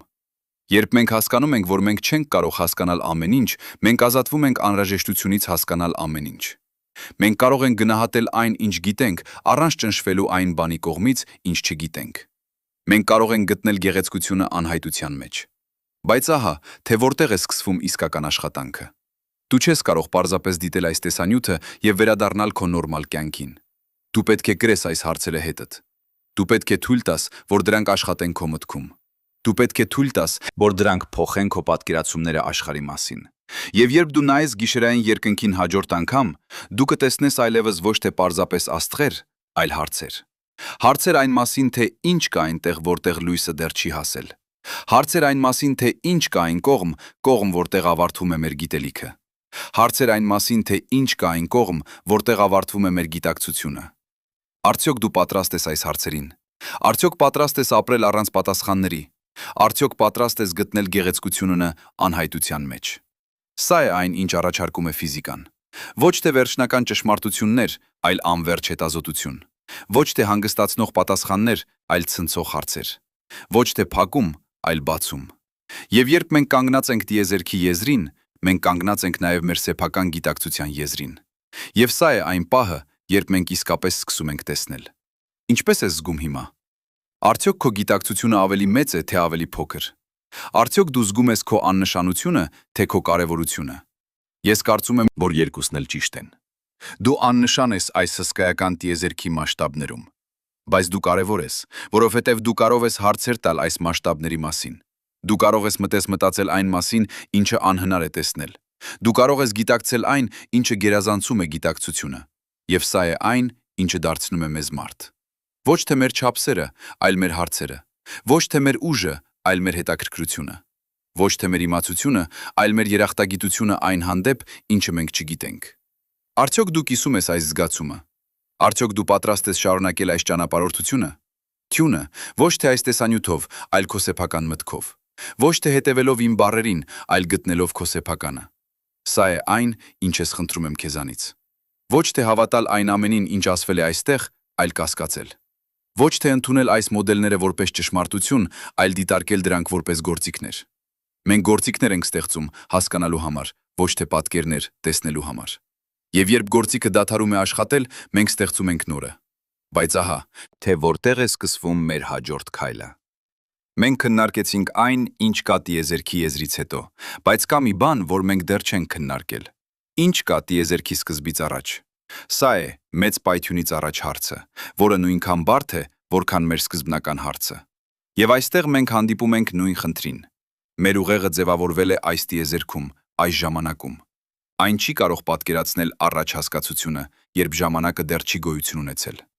Բայց մենք կարող ենք մաթեմատիկա անել։ Մենք կարող ենք մոդելներ կառուցել։ Մենք կարող ենք խոսել այն մասին, ինչը չենք կարող պատկերացնել։ Սթիվեն Հոքինգի բեռնարկղային տիեզերքի մոդելը առաջարկում է մի տեսակ պատասխան։ Այս մոդելում ժամանակը սկսվում է մեծ պայթյունի պահին, բայց տարածությունը գոյություն ունի այնտեղ։ Տիեզերքը նման է երկրագնդի մակերևույթին, առանց հյուսիսային բևեռի։ Դու կարող ես մոտենալ հյուսիսային բևեռին, բայց երբեք չհասնել այնտեղ։ Նմանապես, դու կարող ես մոտենալ մեծ պայթյունին ժամանակով, բայց երբեք չհասնել այնտեղ։ Ժամանակը սկսվում է այնտեղ, որտեղ ավարտվում է մեր մոդելը։ Սա է այն, ինչը ֆիզիկոսները անվանում են հատվածային սահմանային պայման։ Արդյոք դու զգում ես, թե ինչպես է քո պատկերացումը ժամանակի մասին ցնցվում։ Մենք սովոր ենք մտածել ժամանակի մասին որպես գծային հոսքի՝ անցյալ, ներկա, ապագա։ Բայց ընդհանուր հարաբերականությունը ասում է, որ ժամանակը կարող է կորացվել զանգվածի կողմից։ Այն կարող է դանդաղել կամ արագանալ։ Այն կարող է դադարել գոյություն ունենալ որոշ կետերում։ Եվ երբ մենք հասնում ենք մեծ պայթյան, մենք հասնում ենք այն կետին, որտեղ ժամանակը դադարում է գոյություն ունենալ։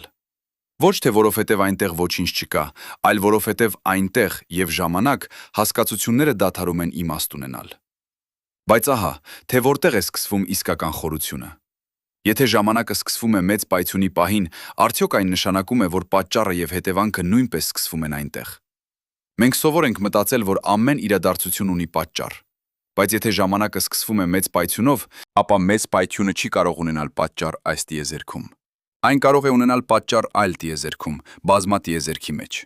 Բայց այդ պատճառը չի կարող լինել ժամանակային պատճառ այս տիեզերքի իմաստով։ Սա է պատճառականության եզրը, որը քննարկել են փիլիսոփաներ, ինչպիսին են Դեյվիդ Լյուիսը եւ այլք։ Արդյոք դու կարող ես պատկերացնել իրադարձություն առանց պատճառի։ Սա է այն հարցը, որը մեր ուղեղը հրաժարվում է ընկալել։ Մենք էվոլյուցիայի ենթարկվել ենք պատճառ եւ հետևանք գտնելու համար։ Այն օգնել է մեզ գոյատևել։ Այն օգնել է մեզ կանխատեսել ապագան։ Բայց երբ մենք հասնում ենք տիեզերքի սկզբին, մեր գործիքը դադարում է աշխատել։ Մենք չենք կարող գտնել պատճառ մեծ պայթյան համար այս տիեզերքում։ Եվ սա է այն, ինչը մեզ վերադարձնում է մեր սկզբնական հարցին, ոչ թե ինչ կա տիեզերքի եզրից հետո, այլ ինչ է նշանակում եզր։ Եկեք քայլենք ետ եւ նայենք այն, ինչ ասել ենք։ Մենք սկսեցինք կոնկրետ հարցով. ինչ կա տիեզերքի եզրից հետո։ Մենք հասկացանք, որ այս հարցը պարունակում է ենթադրություններ, որոնք կարող են լինել սխալ։ Մենք տեսանք, որ եզրը կարող է լինել ֆիզիկական, ճանաչողական կամ նույնիսկ լեզվական։ Մենք հասկացանք, որ մեր ուղեղը ֆիզիկապես չի կարող պատկերացնել որոշ պատասխաններ։ Մենք քննարկեցինք մի քանի գիտական մոդելներ՝ հավերժական ինֆլյացիա, փակ տիեզերք, բազմատիեզերք, բեռնարկղային տիեզերք։ Մենք տեսանք, որ յուրաքանչյուր մոդել բերում է նոր հարցեր եւ նոր մարտահրավերներ։ Արդյոք դու զգում ես, թե ինչպես է քո գիտակցությունը ընդլայնվել այս ճանապարհորդության ընթացքում։ Սա է այն, ինչ ես կոչում եմ գիտակցության տարածում։ Ոչ թե ֆիզիկական տարածություն, այլ ճանաչողական։ Երբ դու սովորում ես մտածել այն մասին, ինչը չես կարող պատկերացնել։ Երբ դու սովորում ես խոսել այն մասին, ինչը չես կարող տեսնել։ Երբ դու սովորում ես գնահատել այն, ինչ չգիտես, այնքան, որքան այն, ինչ գիտես։ Սա է այն, ինչը փոխում է քեզ։ Ոչ թե պատասխանները, այլ հարցերը։ Ոչ թե իմացությունը, այլ անհայտության ընկալումը։ Բայց ահա թե որտեղ է սկսվում մեր հաջորդ խնդիրը։ Եթե մենք չենք կարող պատկերացնել տիեզերքի եզրը, Ինչպես կարող ենք մենք ուսումնասիրել այն։ Մենք պետք է օգտագործենք միջոցավոր մեթոդներ։ Մենք պետք է օգտագործենք մաթեմատիկա։ Մենք պետք է օգտագործենք համակարգիչներ։ Մենք պետք է օգտագործենք արհեստական ինտելեկտ։ Բայց ամենակարևորը, մենք պետք է օգտագործենք մեր երևակայությունը։ Ոչ թե որպես փոխարինում գիտությանը, այլ որպես ընդլայնում։ Մենք կարող ենք երևակայել այն, ինչը չենք կարող տեսնել, եւ այդ երևակայությունը կարող է առաջնորդել մեր գիտական հետազոտությունը։ Արդյոք դու պատրաստ ես օգտագործել քո երևակայությունը այս կերպ։ Արդյոք պատրաստ ես թույլ տալ, որ քո միտքը թռչի այնտեղ, որտեղ քո մարմինը չի կարող։ Սա է մարդկային գիտակցության հզորությունը։ Ոչ թե մեր ֆիզիկական սահմանափակումները, այլ մեր մտավոր ազատությունը։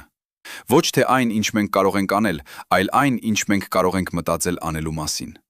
Եվ երբ մենք խոսում ենք տիեզերքի եզրից այն կողմ, մենք աշխատում ենք մեր երևակայության ամենաեզրային սահմաններում։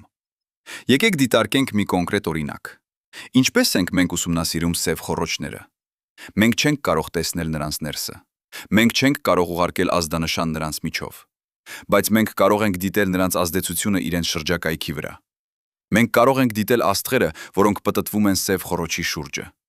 Մենք կարող ենք դիտել գազը, որը տաքանում է եւ արձակում ռենտգենյան ճառագայթում նախքան սև խոռոչը ընկնելը։ Մենք կարող ենք դիտել գրավիտացիոն ալիքները, որոնք առաջանում են, երբ երկու սև խոռոչներ բախվում են։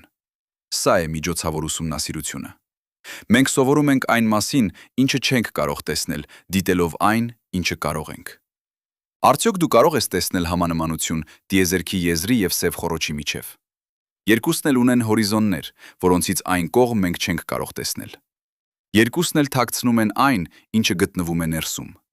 Բայց երկուսն էլ ազդում են այն բանի վրա, ինչը մենք կարող ենք դիտել։ Տիեզերքի եզրը ազդում է այն լույսի վրա, որը մենք տեսնում ենք։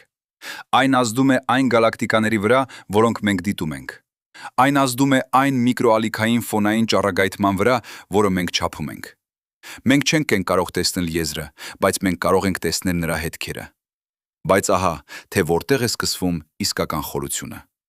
Եթե տիեզերքի եզրը նման է սև խոռոչի հորիզոնին, արդյոք այն նշանակում է, որ այնտեղից այն կողմ կա ինչ-որ բան, որը մենք չենք կարող դուրս գալ։ Սև խոռոչի դեպքում այնտեղից այն կողմ կա սինգուլյարություն, կետ, որտեղ խտությունը անվերջ է եւ ֆիզիկայի օրենքները դադարում են աշխատել։ Տիեզերքի եզրի դեպքում մենք չգիտենք։ Կարող է լինել այլ տիեզերքներ, կարող է լինել բացարձակ ոչինչ, կարող է լինել մի բան, որի համար մենք չունենք անվանում։ Բայց ամենակարևորը, մենք չենք կարող իմանալ, օգտագործելով միայն այն գործիքները, որոնք ունենք հիմա։ Արդյոք դու պատրաստ ես ընդունել, որ քո գիտելիքները սահմանափակված են քո գործիքներով։ Սա է գիտության համբլությունը։ Ոչ թե պնդելը, որ մենք գիտենք ամեն ինչ, այլ ընդունելը, որ մենք չգիտենք շատ բան։ Ոչ թե պնդելը, որ մեր գործիքները կատարյալ են, այլ փնտրելը նոր գործիքներ։ Եվ երբ մենք հասնում ենք սահմանին, որտեղ մեր գործիքները դադարում են աշխատել, մենք պետք է ստեղծենք նորը։ Սա է գիտական առաջընթացը։ Ոչ թե պատասխանների գտնումը, այլ հարցերի տալու եւ գործիքների ստեղծման շարունակական ցիկլը։ Եկեք խոսենք մի պահ այն մասին, թե ինչու է սա կարևոր մեզ համար։ Ոչ թե որպես գիտնականների, այլ որպես մարդկանց։ Մենք ապրում ենք կյանք, որը կարճ է տիեզերական մասշտաբներով։ Մենք կարող ենք ապրել 100 տարի, եթե բախտավոր ենք, բայց տիեզերքը գոյություն ունի 14 միլիարդ տարի։ Մենք մի փշրանք ենք այս հսկայական պատմության մեջ։ Բայց մենք կարող ենք մտածել այս պատմության մասին։ Մենք կարող ենք հարցեր տալ այս պատմության մասին։ Մենք կարող ենք փորձել հասկանալ այս պատմությունը։ Եվ սա է այն, ինչը մեզ տալիս է նշանակություն։ Ոչ թե մեր չափսերը, այլ մեր հարցերը։ Ոչ թե մեր տևողությունը, այլ մեր խորությունը։ Արդյոք դու զգում ես այս նշանակությունը։ Արդյոք դու զգում ես, թե ինչպես է քո կյանքը ընդլայնվում, երբ դու մտածում ես այս հարցերի մասին։ Սա է այն, ինչ ես կոչում եմ էկզիստենցիալ ընդլայնում։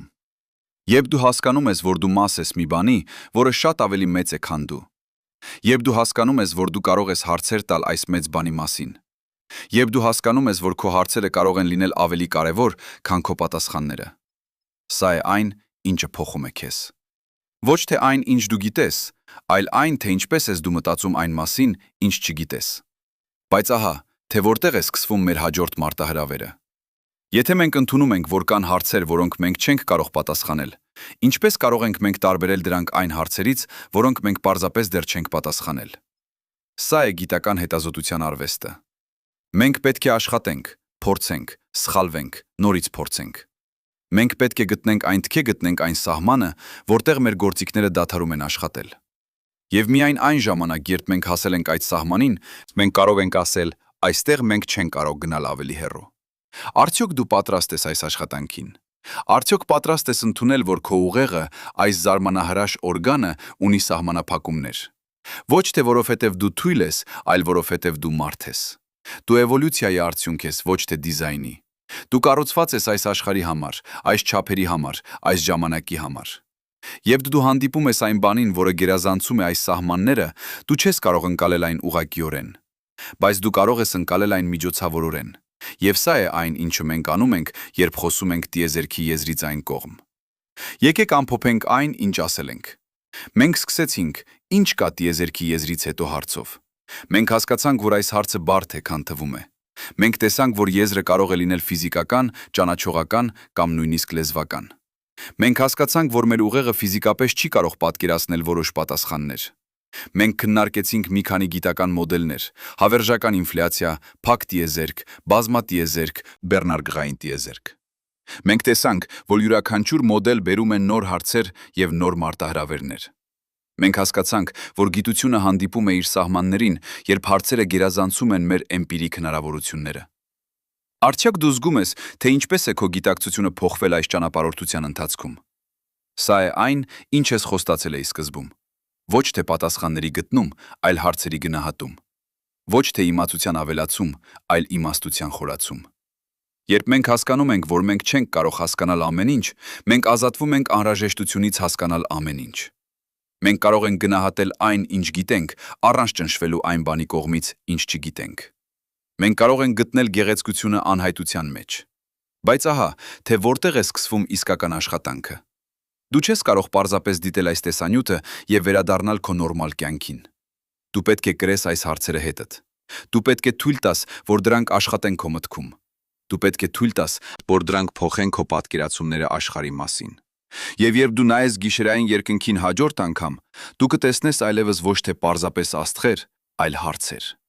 Հարցեր այն մասին, թե ինչ կա այնտեղ, որտեղ լույսը դեռ չի հասել։ Հարցեր այն մասին, թե ինչ կա այն կողմ, որտեղ ավարտվում է մեր գիտելիքը։ Հարցեր այն մասին, թե ինչ կա այն կողմ, որտեղ ավարտվում է մեր գիտակցությունը։ Արդյոք դու պատրաստ ես այս հարցերին։ Արդյոք պատրաստ ես ապրել առանց պատասխանների։ Արդյոք պատրաստ ես գտնել գեղեցկությունը անհայտության մեջ։ Սա է այն, ինչ առաջարկում է ֆիզիկան։ Ոչ թե վերջնական ճշմարտություններ, այլ անվերջ հետազոտություն։ Ոչ թե հանգստացնող պատասխաններ, այլ ցնցող հարցեր։ Ոչ թե փակում, այլ բացում։ Եվ երբ մենք կանգնած ենք տիեզերքի եզրին, մենք կանգնած ենք նաև մեր սեփական գիտակցության եզրին։ Եվ սա է այն պահը, երբ մենք իսկապես սկսում ենք տեսնել։ Ինչպես ես զգում հիմա։ Արդյոք քո գիտակցությունը ավելի մեծ է, թե ավելի փոքր։ Արդյոք դու զգում ես քո աննշանությունը, թե քո կարևորությունը։ Ես կարծում եմ, որ երկուսն էլ ճիշտ են։ Դու աննշան ես այս հսկայական տիեզերքի մասշտաբներում, բայց դու կարևոր ես, որովհետև դու կարող ես հարցեր տալ այս մասշտաբների մասին։ Դու կարող ես մտածել այն մասին, ինչը անհնար է տեսնել։ Դու կարող ես գիտակցել այն, ինչը գերազանցում է գիտակցությունը։ Եվ սա է այն, ինչը դարձնում է մեզ մարդ։ Ոչ թե մեր չափսերը, այլ մեր հարցերը։ Ոչ թե մեր ուժը, այլ մեր հետաքրքրությունը։ Ոչ թե մեր իմացությունը, այլ մեր երախտագիտությունը այն հանդեպ, ինչը մենք չգիտենք։ Արդյոք դու կիսում ես այս զգացումը։ Արդյոք դու պատրաստ ես շարունակել այս ճանապարհորդությունը։ Ոչ թե այս տեսանյութով, այլ քո սեփական մտքով։ Ոչ թե հետևելով իմ բառերին, այլ գտնելով քո սեփականը։ Սա է այն, ինչ ես խնդրում եմ քեզանից։ Ոչ թե հավատալ այն ամենին, ինչ ասվել է այստեղ, այլ հավատալ այն, ինչ դու հավատում ես։ Ոչ թե ապրել ին պահանջով, այլ պահանջել իրեն։ Այն ուղղությունը, որով դու սկսում ես հարցեր տալ այս մեծ մանին, ինչ ասվել է այստեղ, այլ կասկածել։ Ոչ թե ընդունել այս մոդելները որպես ճշմարտություն, այլ դիտարկել դրանք որպես գործիքներ։ Մենք գործիքներ ենք ստեղծում հասկանալու համար, ոչ թե պատկերներ տեսնելու համար։ Եվ երբ գործիքը դադարում է աշխատել, մենք ստեղծում ենք նորը։ Բայց ահա, թե որտեղ է սկսվում մեր հաջորդ քայլը։ Մենք քննարկեցինք այն, ինչ կա տիեզերքի եզրից հետո։ Բայց կա մի բան, որ մենք դեռ չենք քննարկել։ Ինչ կա տիեզերքի սկզբից առաջ։ Սա է մեծ պայթյունից առաջ հարցը, որը նույնքան բարդ է, որքան մեր սկզբնական հարցը։ Եվ այստեղ մենք հանդիպում ենք նույն խնդրին։ Մեր ուղեղը ձևավորվել է այս տիեզերքում, այս ժամանակում։ Այն չի կարող պատկերացնել առաջ հասկացությունը, երբ ժամանակը դեռ չի գոյություն ունեցել։ Բայց մենք կարող ենք մաթեմատիկա անել։ Մենք կարող ենք մոդելներ կառուցել։ Մենք կարող ենք խոսել այն մասին, ինչը չենք կարող պատկերացնել։ Սթիվեն Հոքինգի բեռնարկղային տիեզերքի մոդելը առաջարկում է մի տեսակ պատասխան։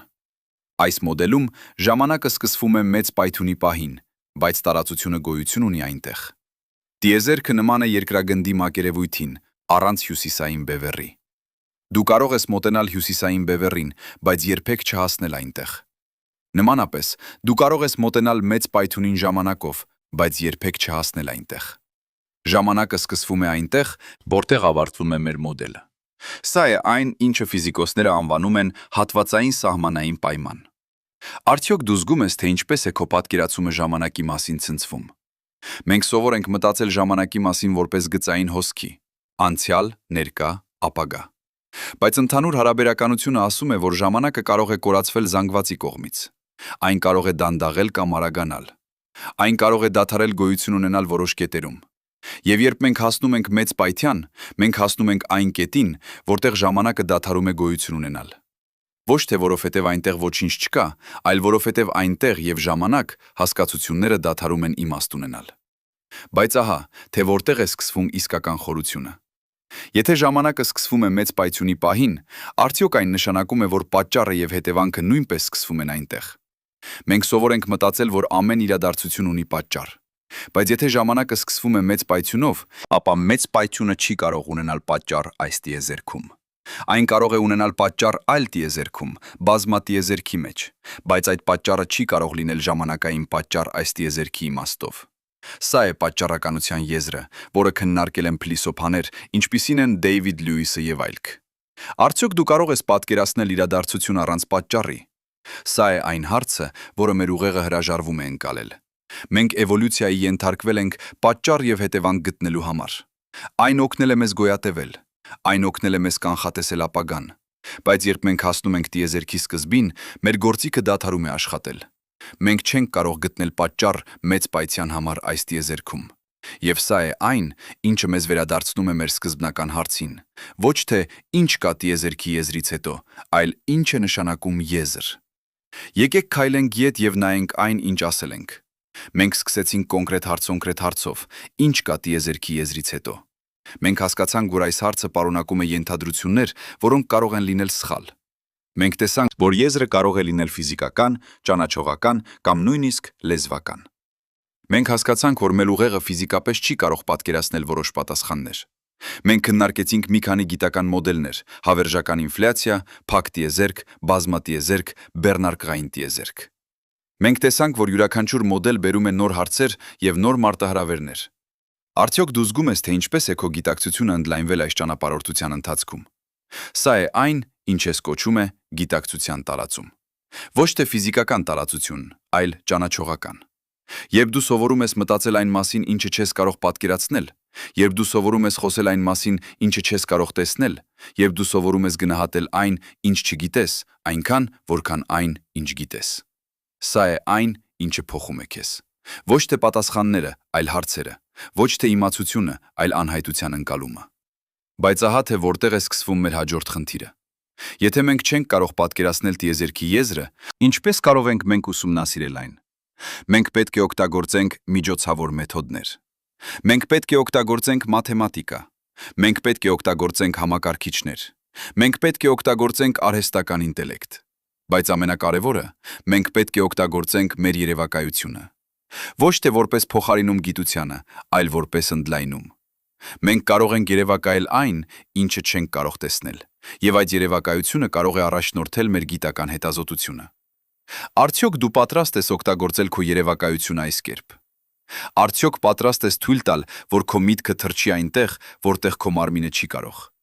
Սա է մարդկային գիտակցության հզորությունը։ Ոչ թե մեր ֆիզիկական սահմանափակումները, այլ մեր մտավոր ազատությունը։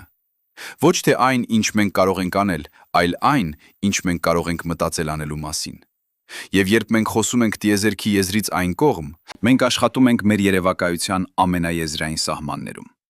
Եկեք դիտարկենք մի կոնկրետ օրինակ։ Ինչպես ենք մենք ուսումնասիրում սև խոռոչները։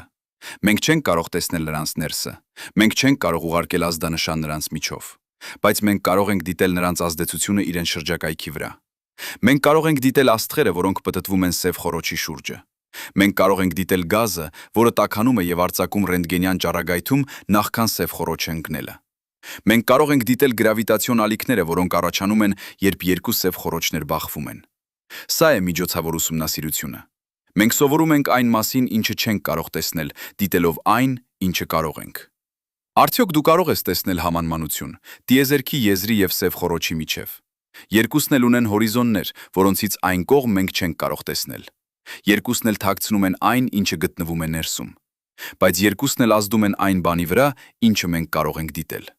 Տիեզերքի եզրը ազդում է այն լույսի վրա, որը մենք տեսնում ենք։ Այն ազդում է այն գալակտիկաների վրա, որոնք մենք դիտում ենք։ Այն ազդում է այն միկրոալիքային ֆոնային ճառագայթման վրա, որը մենք չափում ենք։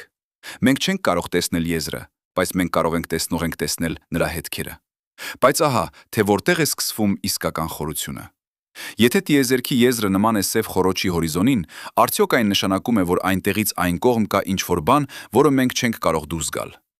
Սև խոռոչի դեպքում այնտեղից այն կողմ կա սինգուլյարություն, կետ, որտեղ խտությունը անվերջ է եւ ֆիզիկայի օրենքները դադարում են աշխատել։ Տիեզերքի եզրի դեպքում մենք չգիտենք։ Կարող է լինել այլ տիեզերքներ, կարող է լինել բացարձակ ոչինչ, կարող է լինել մի բան, որի համար մենք չունենք անվանում։ Բայց ամենակարևորը, մենք չենք կարող իմանալ, օգտագործելով միայն այն գործիքները, որոնք ունենք հիմա։ Արդյոք դու պատրաստ ես ընդունել, որ քո գիտելիքները սահմանափակված են քո գործիքներով։ Սա է գիտության համբելությունը։ Ոչ թե պնդելը, որ մենք գիտենք ամեն ինչ, այլ ընդունելը, որ մենք չգիտենք շատ բան։ Ոչ թե պնդելը, որ մեր գործիքները կատարյալ են, այլ փնտրելը նոր գործիքներ։ Եվ երբ մենք հասնում ենք սահմանին, որտեղ մեր գործիքները դադարում են աշխատել, մենք պետք է ստեղծենք նորը։ Սա է գիտական առաջընթացը։ Ոչ թե պատասխանների գտնումը, այլ հարցերի տալու եւ գործիքների ստեղծման շարունակական ցիկլը։ Եկեք խոսենք մի պահ այն մասին, թե ինչու է սա կարևոր մեզ համար։ Ոչ թե որպես գիտնականների, այլ որպես մարդկանց։ Մենք ապրում ենք կյանք, որը կարճ է տիեզերական մասշտաբներով։ Մենք կարող ենք ապրել 100 տարի, եթե բախտավոր ենք, բայց տիեզերքը գոյություն ունի 14 միլիարդ տարի։ Մենք մի փշրանք ենք այս հսկայական պատմության մեջ։ Բայց մենք կարող ենք մտածել այս պատմության մասին։ Մենք կարող ենք հարցեր տալ այս պատմության մասին։ Մենք կարող ենք փորձել հասկանալ այս պատմությունը։ Եվ սա է այն, ինչը մեզ տալիս է նշանակություն։ Ոչ թե մեր չափսերը, այլ մեր հարցերը։ Ոչ թե մեր տևողությունը, այլ մեր խորությունը։ Արդյոք դու զգում ես այս նշանակությունը։ Արդյոք դու զգում ես, թե ինչպես է քո կյանքը ընդլայնվում, եւ դու մտածում ես այս հարցերի մասին։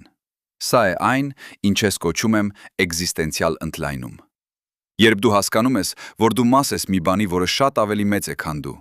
Երբ դու հասկանում ես, որ դու կարող ես հարցեր տալ այս մեծ բանի մասին։ Երբ դու հասկանում ես, որ քո հարցերը կարող են լինել ավելի կարևոր, քան քո պատասխանները։ Սա է այն, ինչը փոխում է քեզ։ Ոչ թե այն, ինչ դու գիտես, այլ այն, թե ինչպես ես դու մտածում այն մասին, ինչ չգիտես։ Բայց ահա, թե որտեղ է սկսվում մեր հաջորդ մարտահրավերը։ Եթե մենք ընդունում ենք, որ կան հարցեր, որոնք մենք չենք կարող պատասխանել, ինչպես կարող ենք մենք տարբերել դրանք այն հարցերից, որոնք մենք պարզապես դեռ չենք պատասխանել։ Սա է գիտական հետազոտության արվեստը։ Մենք պետք է աշխատենք, փորձենք, սխալվենք, նորից փորձենք։ Մենք պետք է գտնենք այն սահմանը, որտեղ մեր գործիքները դադարում են աշխատել։ Եվ միայն այն ժամանակ, երբ մենք հասել ենք այդ սահմանին, մենք կարող ենք ասել, այստեղ մենք չենք կարող գնալ ավելի հեռու։ Արդյոք դու պատրաստ ես այս աշխատանքին։ Արդյոք պատրաստ ես ընդունել, որ քո ուղեղը, այս զարմանահրաշ օրգանը, ունի սահմանափակումներ։ Ոչ թե որովհետև դու թույլ ես, այլ որովհետև դու մարդ ես։ Դու էվոլյուցիայի արդյունք ես, ոչ թե դիզայնի։ Դու կառուցված ես այս աշխարհի համար, այս չափերի համար, այս ժամանակի համար։ Երբ դու հանդիպում ես այն բանին, որը գերազանցում է այս սահմանները, դու չես կարող ընկալել այն ուղղակիորեն։ Բայց դու կարող ես ընկալել այն միջոցավորորեն։ Եվ սա է այն, ինչը մենք անում ենք, երբ խոսում ենք տիեզերքի եզրից այն կողմ։ Եկեք ամփոփենք այն, ինչ ասել ենք։ Մենք սկսեցինք ինչ կա տիեզերքի եզրից հետո հարցով։ Մենք հասկացանք, որ այս հարցը բարդ է, քան թվում է։ Մենք տեսանք, որ եզրը կարող է լինել ֆիզիկական, ճանաչողական կամ նույնիսկ լեզվական։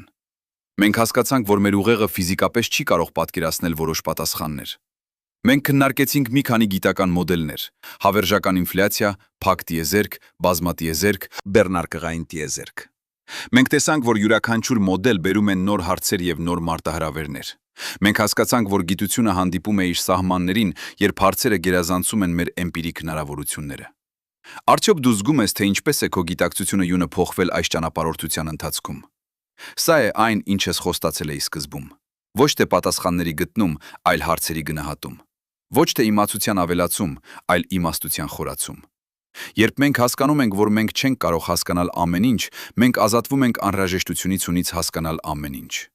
Մենք կարող ենք գնահատել այն, ինչ գիտենք, առանց ճնշվելու այն բանի կողմից, ինչ չգիտենք։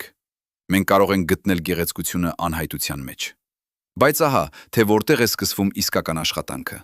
Դու չես կարող պարզապես դիտել այս տեսանյութը եւ վերադառնալ քո նորմալ կյանքին։ Դու պետք է կրես այս հարցերը հետդ։ Դու պետք է թույլ տաս, որ դրանք աշխատեն քո մտքում։ Դու պետք է թույլ տաս, որ դրանք փոխեն քո պատկերացումները աշխարհի մասին։ Եվ երբ դու նայես գիշերային երկնքին հաջորդ անգամ, դու կտեսնես այլևս ոչ թե պարզապես աստղեր, այլ հարցեր։ Հարցեր այն մասին, թե ինչ կա այնտեղ, որտեղ լույսը դեռ չի հասել։ Հարցեր այն մասին, թե ինչ կա այն կողմ, որտեղ ավարտվում է մեր գիտելիքը։ Հարցեր այն մասին, թե ինչ կա այն կողմ, որտեղ ավարտվում է մեր գիտակցությունը։ Արդյոք դու պատրաստ ես այս հարցերին։ Արդյոք պատրաստ ես ապրել առանց պատասխանների։ Արդյոք պատրաստ ես գտնել գեղեցկությունն անհայտության մեջ։ Սա է այն, ինչ առաջարկում է ֆիզիկան։ Ոչ թե վերջնական ճշմարտություններ, այլ անվերջ հետազոտություն։ Ոչ թե հանգստացնող պատասխաններ, այլ ցնցող հարցեր։ Ոչ թե փակում, այլ բացում։ Եվ երբ մենք կանգնած ենք տիեզերքի եզրին, մենք կանգնած ենք նաև մեր սեփական գիտակցության եզրին։ Եվ սա է այն պահը, երբ մենք իսկապես սկսում ենք տեսնել։ Ինչպես ես զգում հիմա։ Արդյոք քո գիտակցությունը ավելի մեծ է, թե ավելի փոքր։ Արդյոք դու զգում ես քո աննշանությունը, թե քո կարևորությունը։ Ես կարծում եմ, որ երկուսն էլ ճիշտ են։ Դու աննշան ես այս հսկայական տիեզերքի մասշտաբներում, բայց դու կարևոր ես, որովհետև դու կարող ես հարցեր տալ այս մասշտաբների մասին։ Դու կարող ես մտածել այն մասին, ինչը անհնար է տեսնել։ Դու կարող ես գիտակցել այն, ինչը գերազանցում է գիտակցությունը։ Եվ սա է այն, ինչը դարձնում է մեզ մարդ։ Ոչ թե մեր չափսերը, այլ մեր հարցերը։ Ոչ թե մեր ուժը, այլ մեր հետաքրքրությունը։ Ոչ թե մեր իմացությունը, այլ մեր երախտագիտությունը այն հանդեպ, ինչը մենք չգիտենք։ Արդյոք դու կիսում ես այս զգացումը։ Արդյոք դու պատրաստ ես շարունակել այս ճանապարհորդությունը։ Թյունը ոչ թե այս տեսանյութով, այլ քո սեփական մտքով։ Ոչ թե հետևելով իմ բառերին, այլ գտնելով քո սեփականը։ Սա է այն, ինչ ես խնդրում եմ քեզանից։ Ոչ թե հավատալ այն ամենին, ինչ ասվել է այստեղ, այլ կասկածել։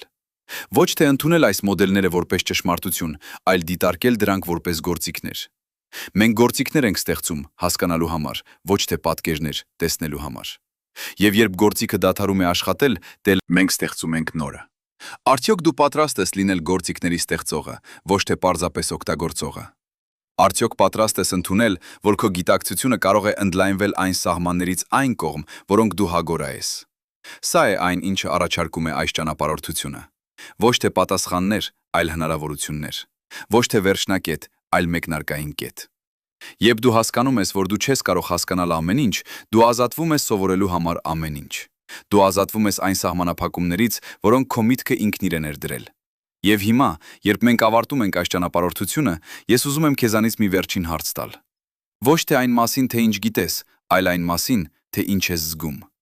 Երբ դու նայում ես գիշերային երկնքին, երբ դու մտածում ես այն մասին, թե ինչ կա այնտեղ, որտեղ լույսը դեռ չի հասել, ինչ ես զգում։ Վախ, հիացում, զարմանք, դատարկություն, լցվածություն։ Բոլորն էլ ճիշտ են, բոլորն էլ մարդկային են, բոլորն էլ ցույց են տալիս, որ դու կենդանի ես, որ դու մտածում ես, որ դու հարցեր ես տալիս։ Արդյոք դու պատրաստ ես պահպանել այս զգացումները։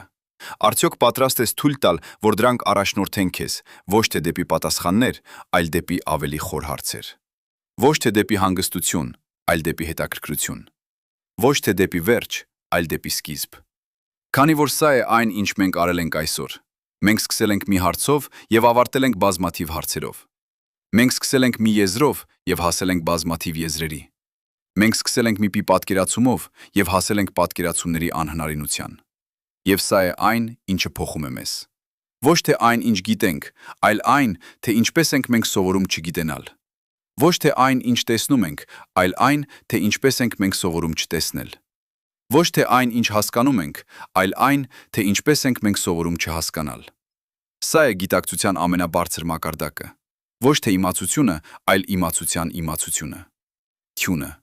Ոչ թե ընկալումը, այլ ընկալման ընկալումը։ Կալումը։ Ոչ թե գիտակցությունը, այլ գիտակցության գիտակցությունը։ Արդյոք դու հասել ես այս մակարդակին։ Արդյոք դու զգում ես, թե ինչպես է քո գիտակցությունը դարձել իր սեփական առարկան։ Սա է այն, ինչ ես կոչում եմ մետագիտակցություն։ Երբ դու մտածում ես քո մտածելու մասին, երբ դու հարցնում ես քո հարցերի մասին, երբ դու գիտակցում ես քո գիտակցության սահմանները։ Եվ սա է այն, ինչը մեզ դարձնում է իսկապես մարդ։ Ոչ թե մեր ունակությունը պատասխանելու, այլ մեր ունակությունը հարցնելու։ Ոչ թե մեր իմացությունը, այլ մեր իմացությունը մեր անգիտության մասին։ Եվ այսպես, մենք ավարտում ենք այնտեղ, որտեղ սկսեցինք։ Ոչ թե պատասխանով, այլ հարցով։ Ոչ թե եզրակացությամբ, այլ բացվածքով։ Ոչ թե վերջով, այլ սկզբով։ Քանի որ սա է գիտության և փիլիսոփայության բնույթը։ Մենք երբեք չենք ավարտում։ Մենք միշտ սկսում ենք։ Մենք միշտ շարունակում ենք։ Եվ ամեն հարց, որ մենք տալիս ենք, բացում է նոր հարցերի դռներ։ Եվ ամեն եզր, որ մենք հասնում ենք, ցույց է տալիս նոր եզրեր։ Արդյոք դու պատրաստ ես այս անվերջ ճանապարհորդությանը։ Արդյոք պատրաստ ես ընդունել, որ դու երբեք չես հասնի վերջնական պատասխանների, բայց որ դու միշտ կհասնես ավելի խոր հարցերի։ Սա է այն, ինչ առաջարկում է տիեզերքը։ Ոչ թե լուծումներ, այլ խորություններ, ոչ թե ավարտներ, այլ սկիզբներ, ոչ թե պատասխաններ, այլ հարցեր, որոնք արժանի են հարցվելու։ Եվ երբ մենք կանգնած ենք տիեզերքի եզրին, մենք կանգնած ենք մեր սեփական հնարավորությունների եզրին։ Եվ սա է այն պահը, երբ մենք իսկապես սկսում ենք ապրել։ Ուրեմն, ինչ կա տիեզերքի եզրից հետո։ Մենք չգիտենք։ Մենք չենք կարող իմանալ։ Մենք գուցե երբեք չենք իմանա, բայց մենք կարող ենք հարցնել, մենք կարող ենք մտածել, մենք կարող ենք երևակայել։ Եվ սա է այն, ինչը մեզ դարձնում է ավելի, քան պարզապես մեր ֆիզիկական կազմությունը։ Սա է այն, ինչը մեզ դարձնում է գիտակցող էակներ։ Սա է այն, ինչը մեզ դարձնում է հարցնող էակներ։ Եվ սա է այն, ինչը մեզ դարձնում է իսկապես մարդ։ Արդյոք դու պատրաստ ես լինել այդ հարցնող էակը։ Արդյոք պատրաստ ես շարունակել հարցնել, երբ պատասխաններ չկան։ Արդյոք պատրաստ ես ընդունել, որ քո գիտակցությունը սահմանափակված է, բայց անսահման է իր հարցերում։ Սա է այն, ինչը ես ուզում եմ, որ դու կրես քեզ հետ այս տեսանյութից։ Ոչ թե կոնկրետ փաստեր, այլ հարցնելու ունակություն։ Ոչ թե վերջնական ճշմարտություններ, այլ բաց հարցեր։ Ոչ թե փակված դռներ, այլ բաց երկնքներ։ Եվ երբ դու նայես գիշերային երկնքին հաջորդ անգամ, հիշիր այս պահը։ Հիշիր, որ դու կանգնած ես եզրի վրա։ Ոչ թե միայն տիեզերքի եզրին, այլ նաև քո սեփական գիտակցության եզրին։ Եվ հիշիր, որ այս եզրից այն կողմ կա ավելին, քան դու կարող ես պատկերացնել։ Եվ հիշիր, որ դու կարող ես հարցնել այդ ավելիի մասին, նույնիսկ եթե չես կարող տեսնել այն։ Եվ հիշիր, որ սա է այն, ինչը դարձնում է քեզ ապրող, մտածող, հարցնող էակ։ Եվ սա է այն, ինչը դարձնում է քեզ իսկապես մարդ։ Արդյոք դու պատրաստ ես այս գիտակցությամբ ապրել։ Արդյոք պատրաստ ես այս հարցերով շարունակել։ Ես հուսով եմ, որ այո, քանի որ սա է մեր ապագան։ Ոչ թե պատասխանների գտնումը, այլ հարցերի տալը։ Ոչ թե եզրերի հասնելը, այլ նոր եզրերի գտնումը։ Ոչ թե գիտելիքի ավարտը, այլ իմացության անվերջ ընդլայնումը։ Եվ երբ մենք անում ենք դա միասին, մենք դառնում ենք ավելին, քան առանձին մասեր։ Մենք դառնում ենք այն գիտակցությունը, որ հարցնում է իր սեփական գոյության մասին։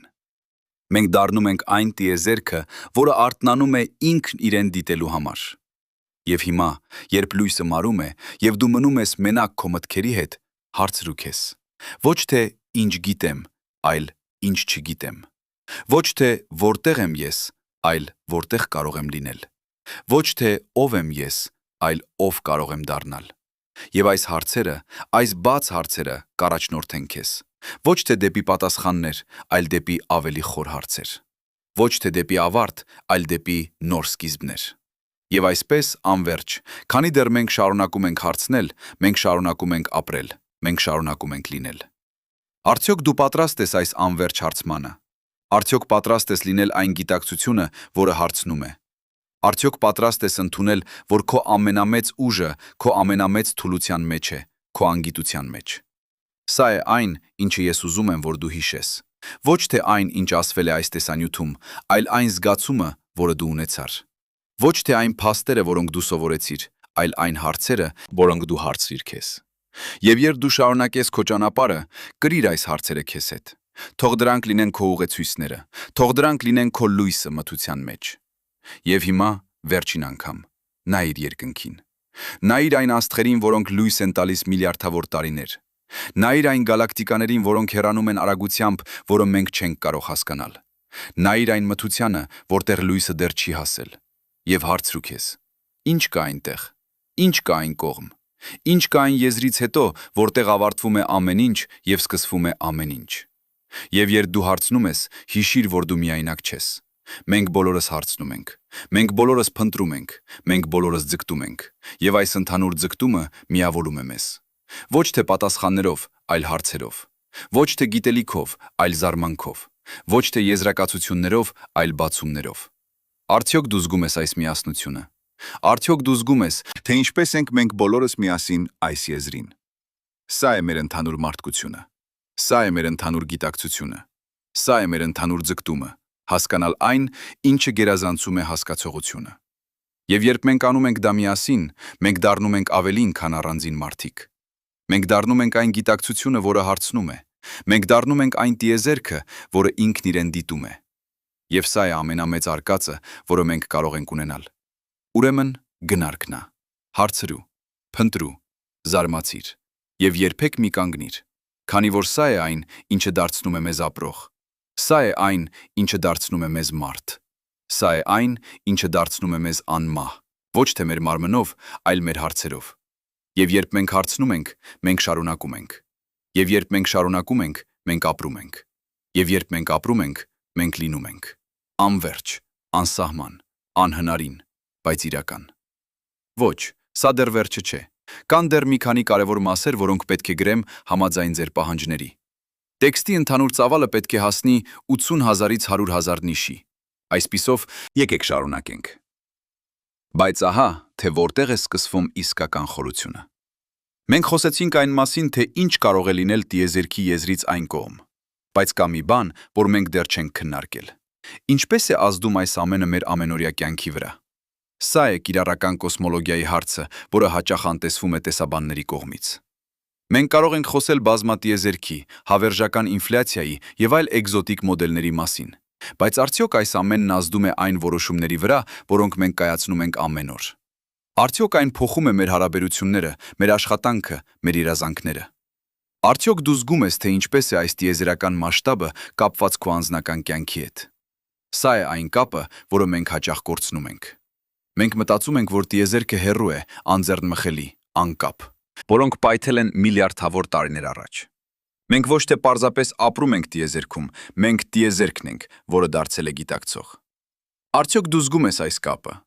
Արդյոք դու զգում ես, թե ինչպես է քո մարմնի յուրաքանչյուր մասնիկ կապված այս հսկայական պատմության հետ։ Երբ դու շնչում ես աստղերի միջուկներում ծնված ատոմներ։ Երբ դու մտածում ես, դու օգտագործում ես նեյրոններ, որոնք կառուցված են տիեզերական նյութից։ Երբ դու սիրում ես այն մարմնով, որը ձևավորվել է այս տիեզերքի օրենքներով։ Սա է այն, ինչը մեզ միավորում է։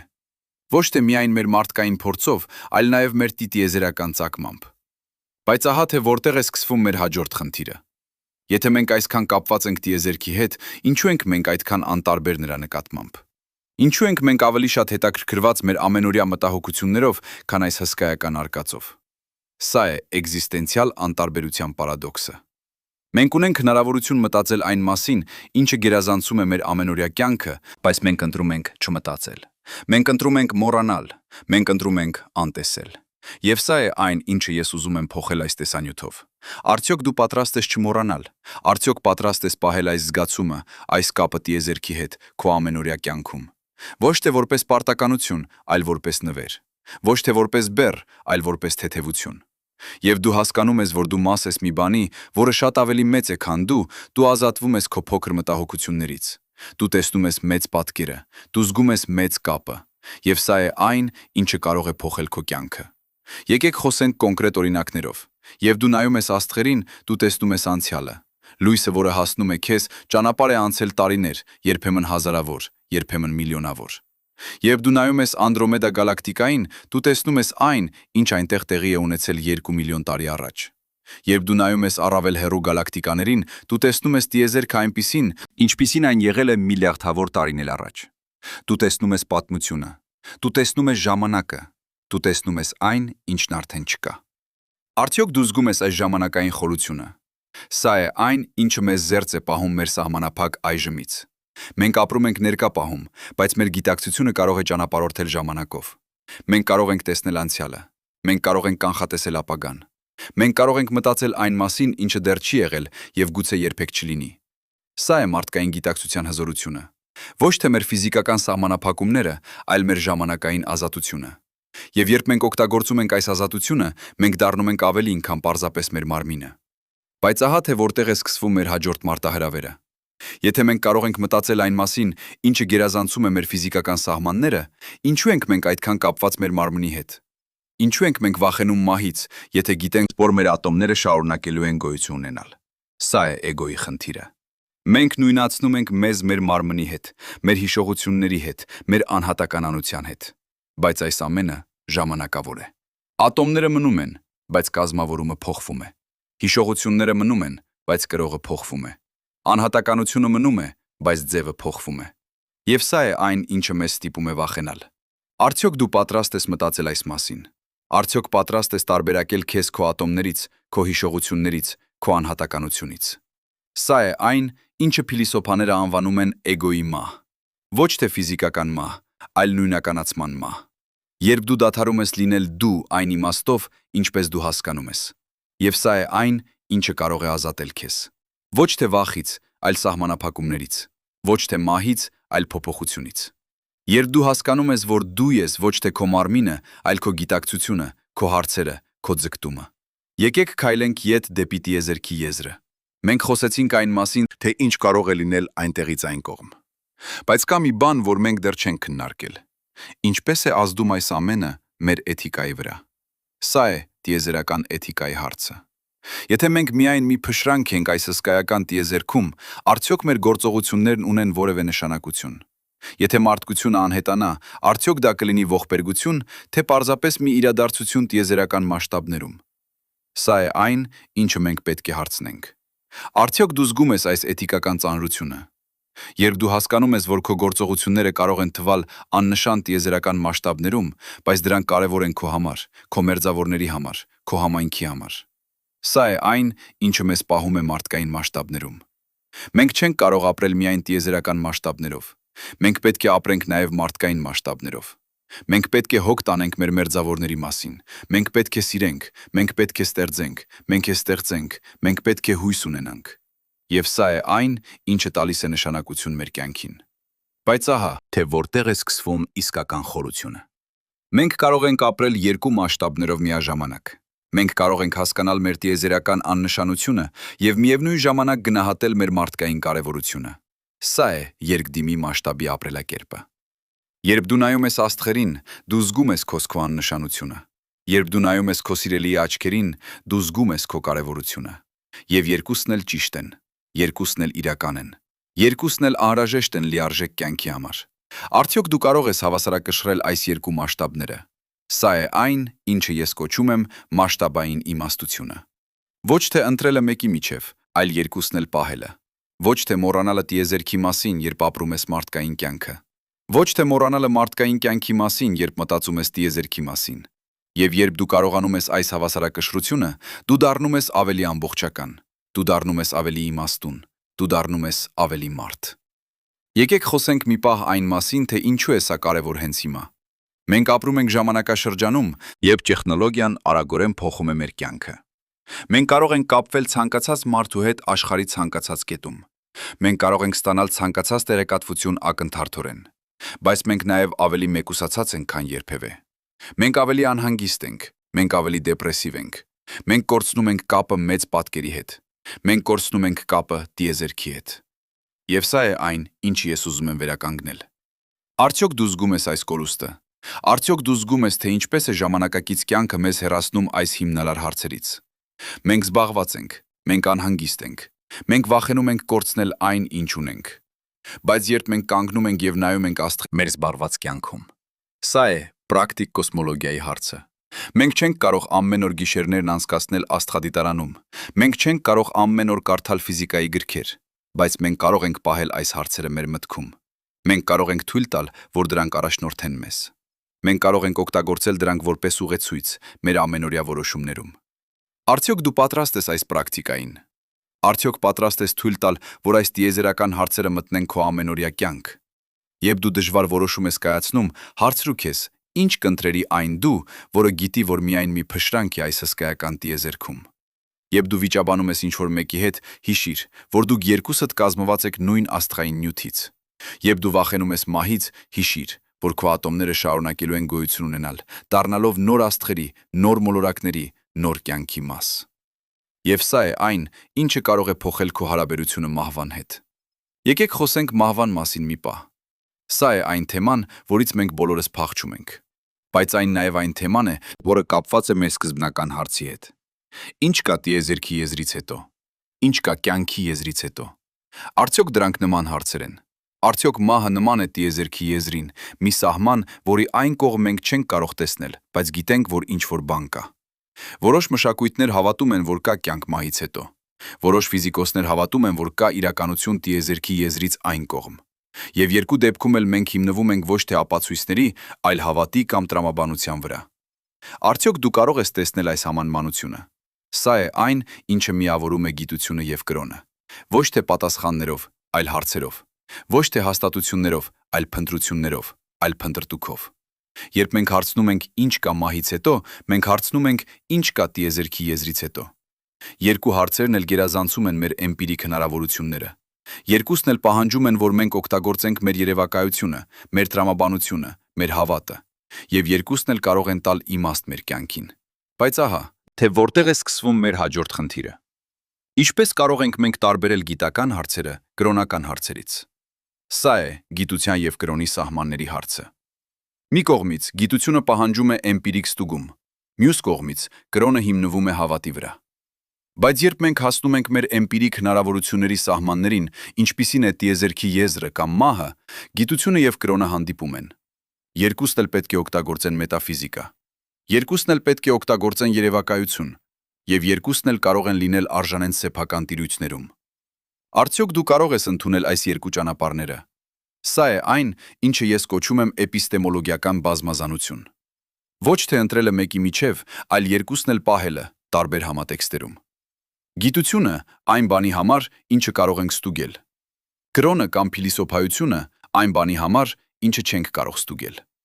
Եվ երբ մենք հասկանում ենք այս տարբերությունը, մենք կարող ենք խուսափել երկու սխալներից։ Գիտական ռեդուկցիոնիզմից, ամեն ինչ գիտությամբ բացատրելու փորձից, եւ կրոնական ֆունդամենտալիզմից, գիտությունը մերժելու փորձից։ Եկեք վերադառնանք մեր սկզբնական հարցին։ Ինչ կա տիեզերքի եզրից հետո։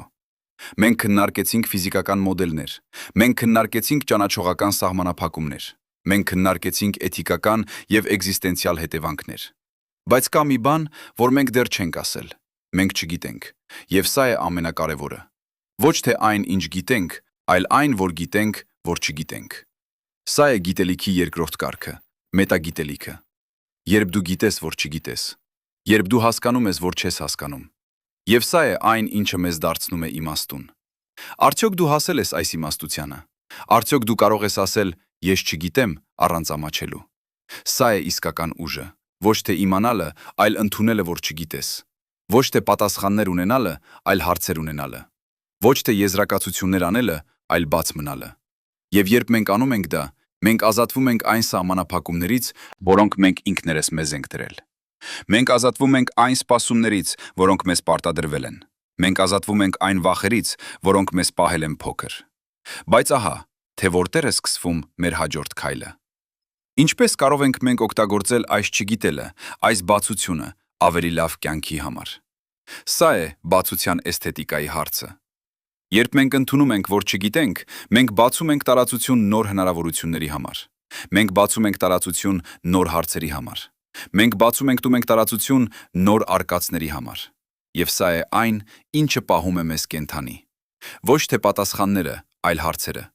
Ոչ թե փակումը, այլ բացումը։ Ոչ թե վերջը, այլ սկիզբը։ Արդյոք դու զգում ես այս բացությունը։ Արդյոք դու պատրաստ ես լցնել այն քո սեփական հարցերով։ Սա է այն, ինչը ես ուզում եմ, որ դու կրես այս տեսանյութից։ Ոչ թե կոնկրետ պատասխաններ, այլ հարցնելու ունակություն։ Ոչ թե վերջնական ճշմարտություններ, այլ բաց հարցեր։ Ոչ թե փակված դռներ, այլ բաց երկնքեր։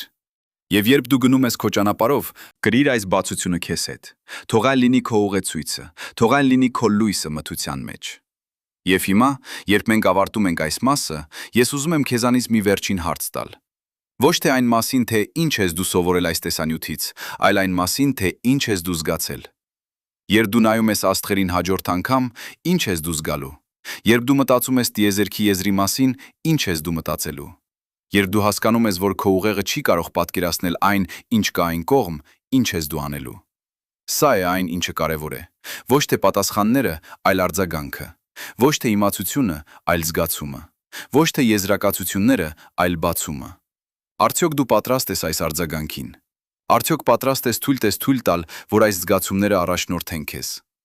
Սա է այն, ինչը փոխում է մեզ։ Ոչ թե տեղեկատվությունը, այլ տրանսֆորմացիան։ Ոչ թե տվյալները, այլ փորձառությունը։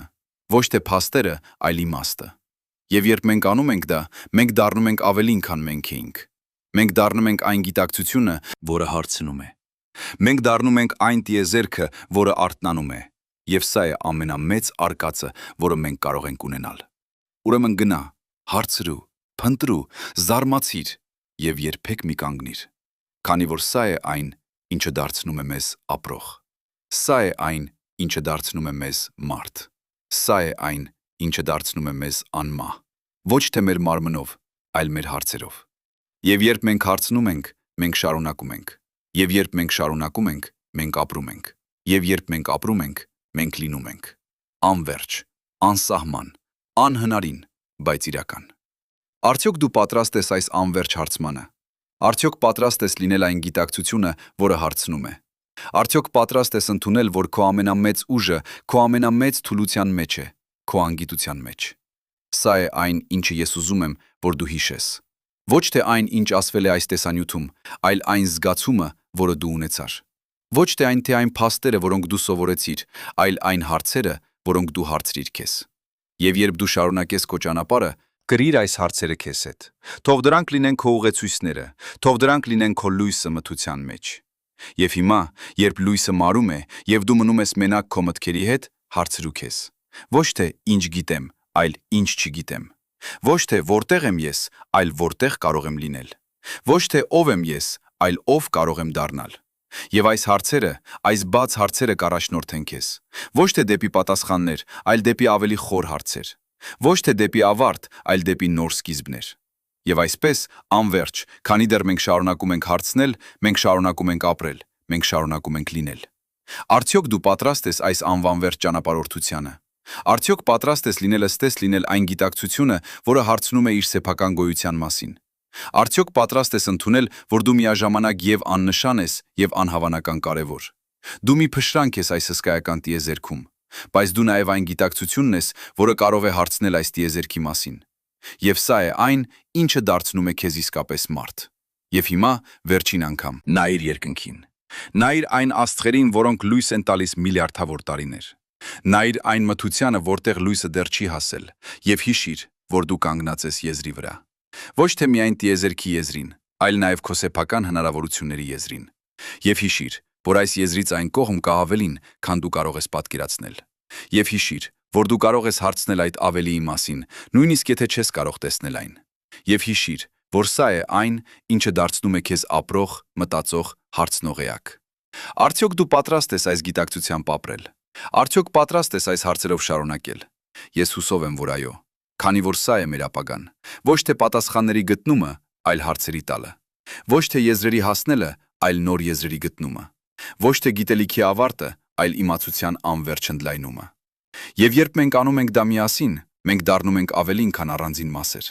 Մենք դառնում ենք այն գիտակցությունը, որ հարցնում է իր սեփական գոյության մասին։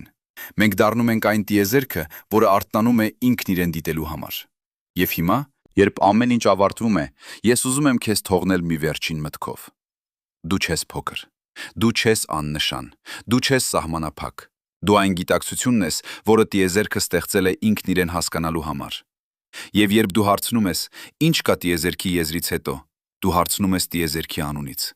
Դու հարցնում ես այն բոլոր ատոմների անունից, որոնք կազմում են քեզ։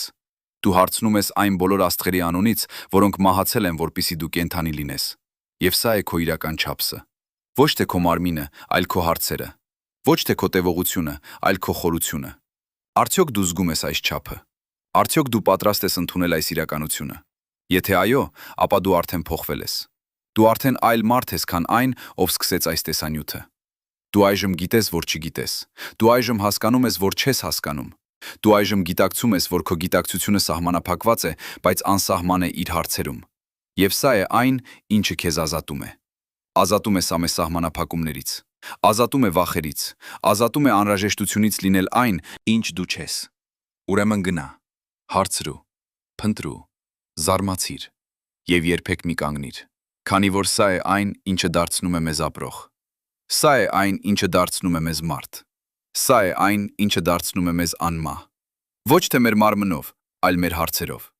Եվ երբ մենք հարցնում ենք, մենք շարունակում ենք։ Եվ երբ մենք շարունակում ենք, մենք ապրում ենք։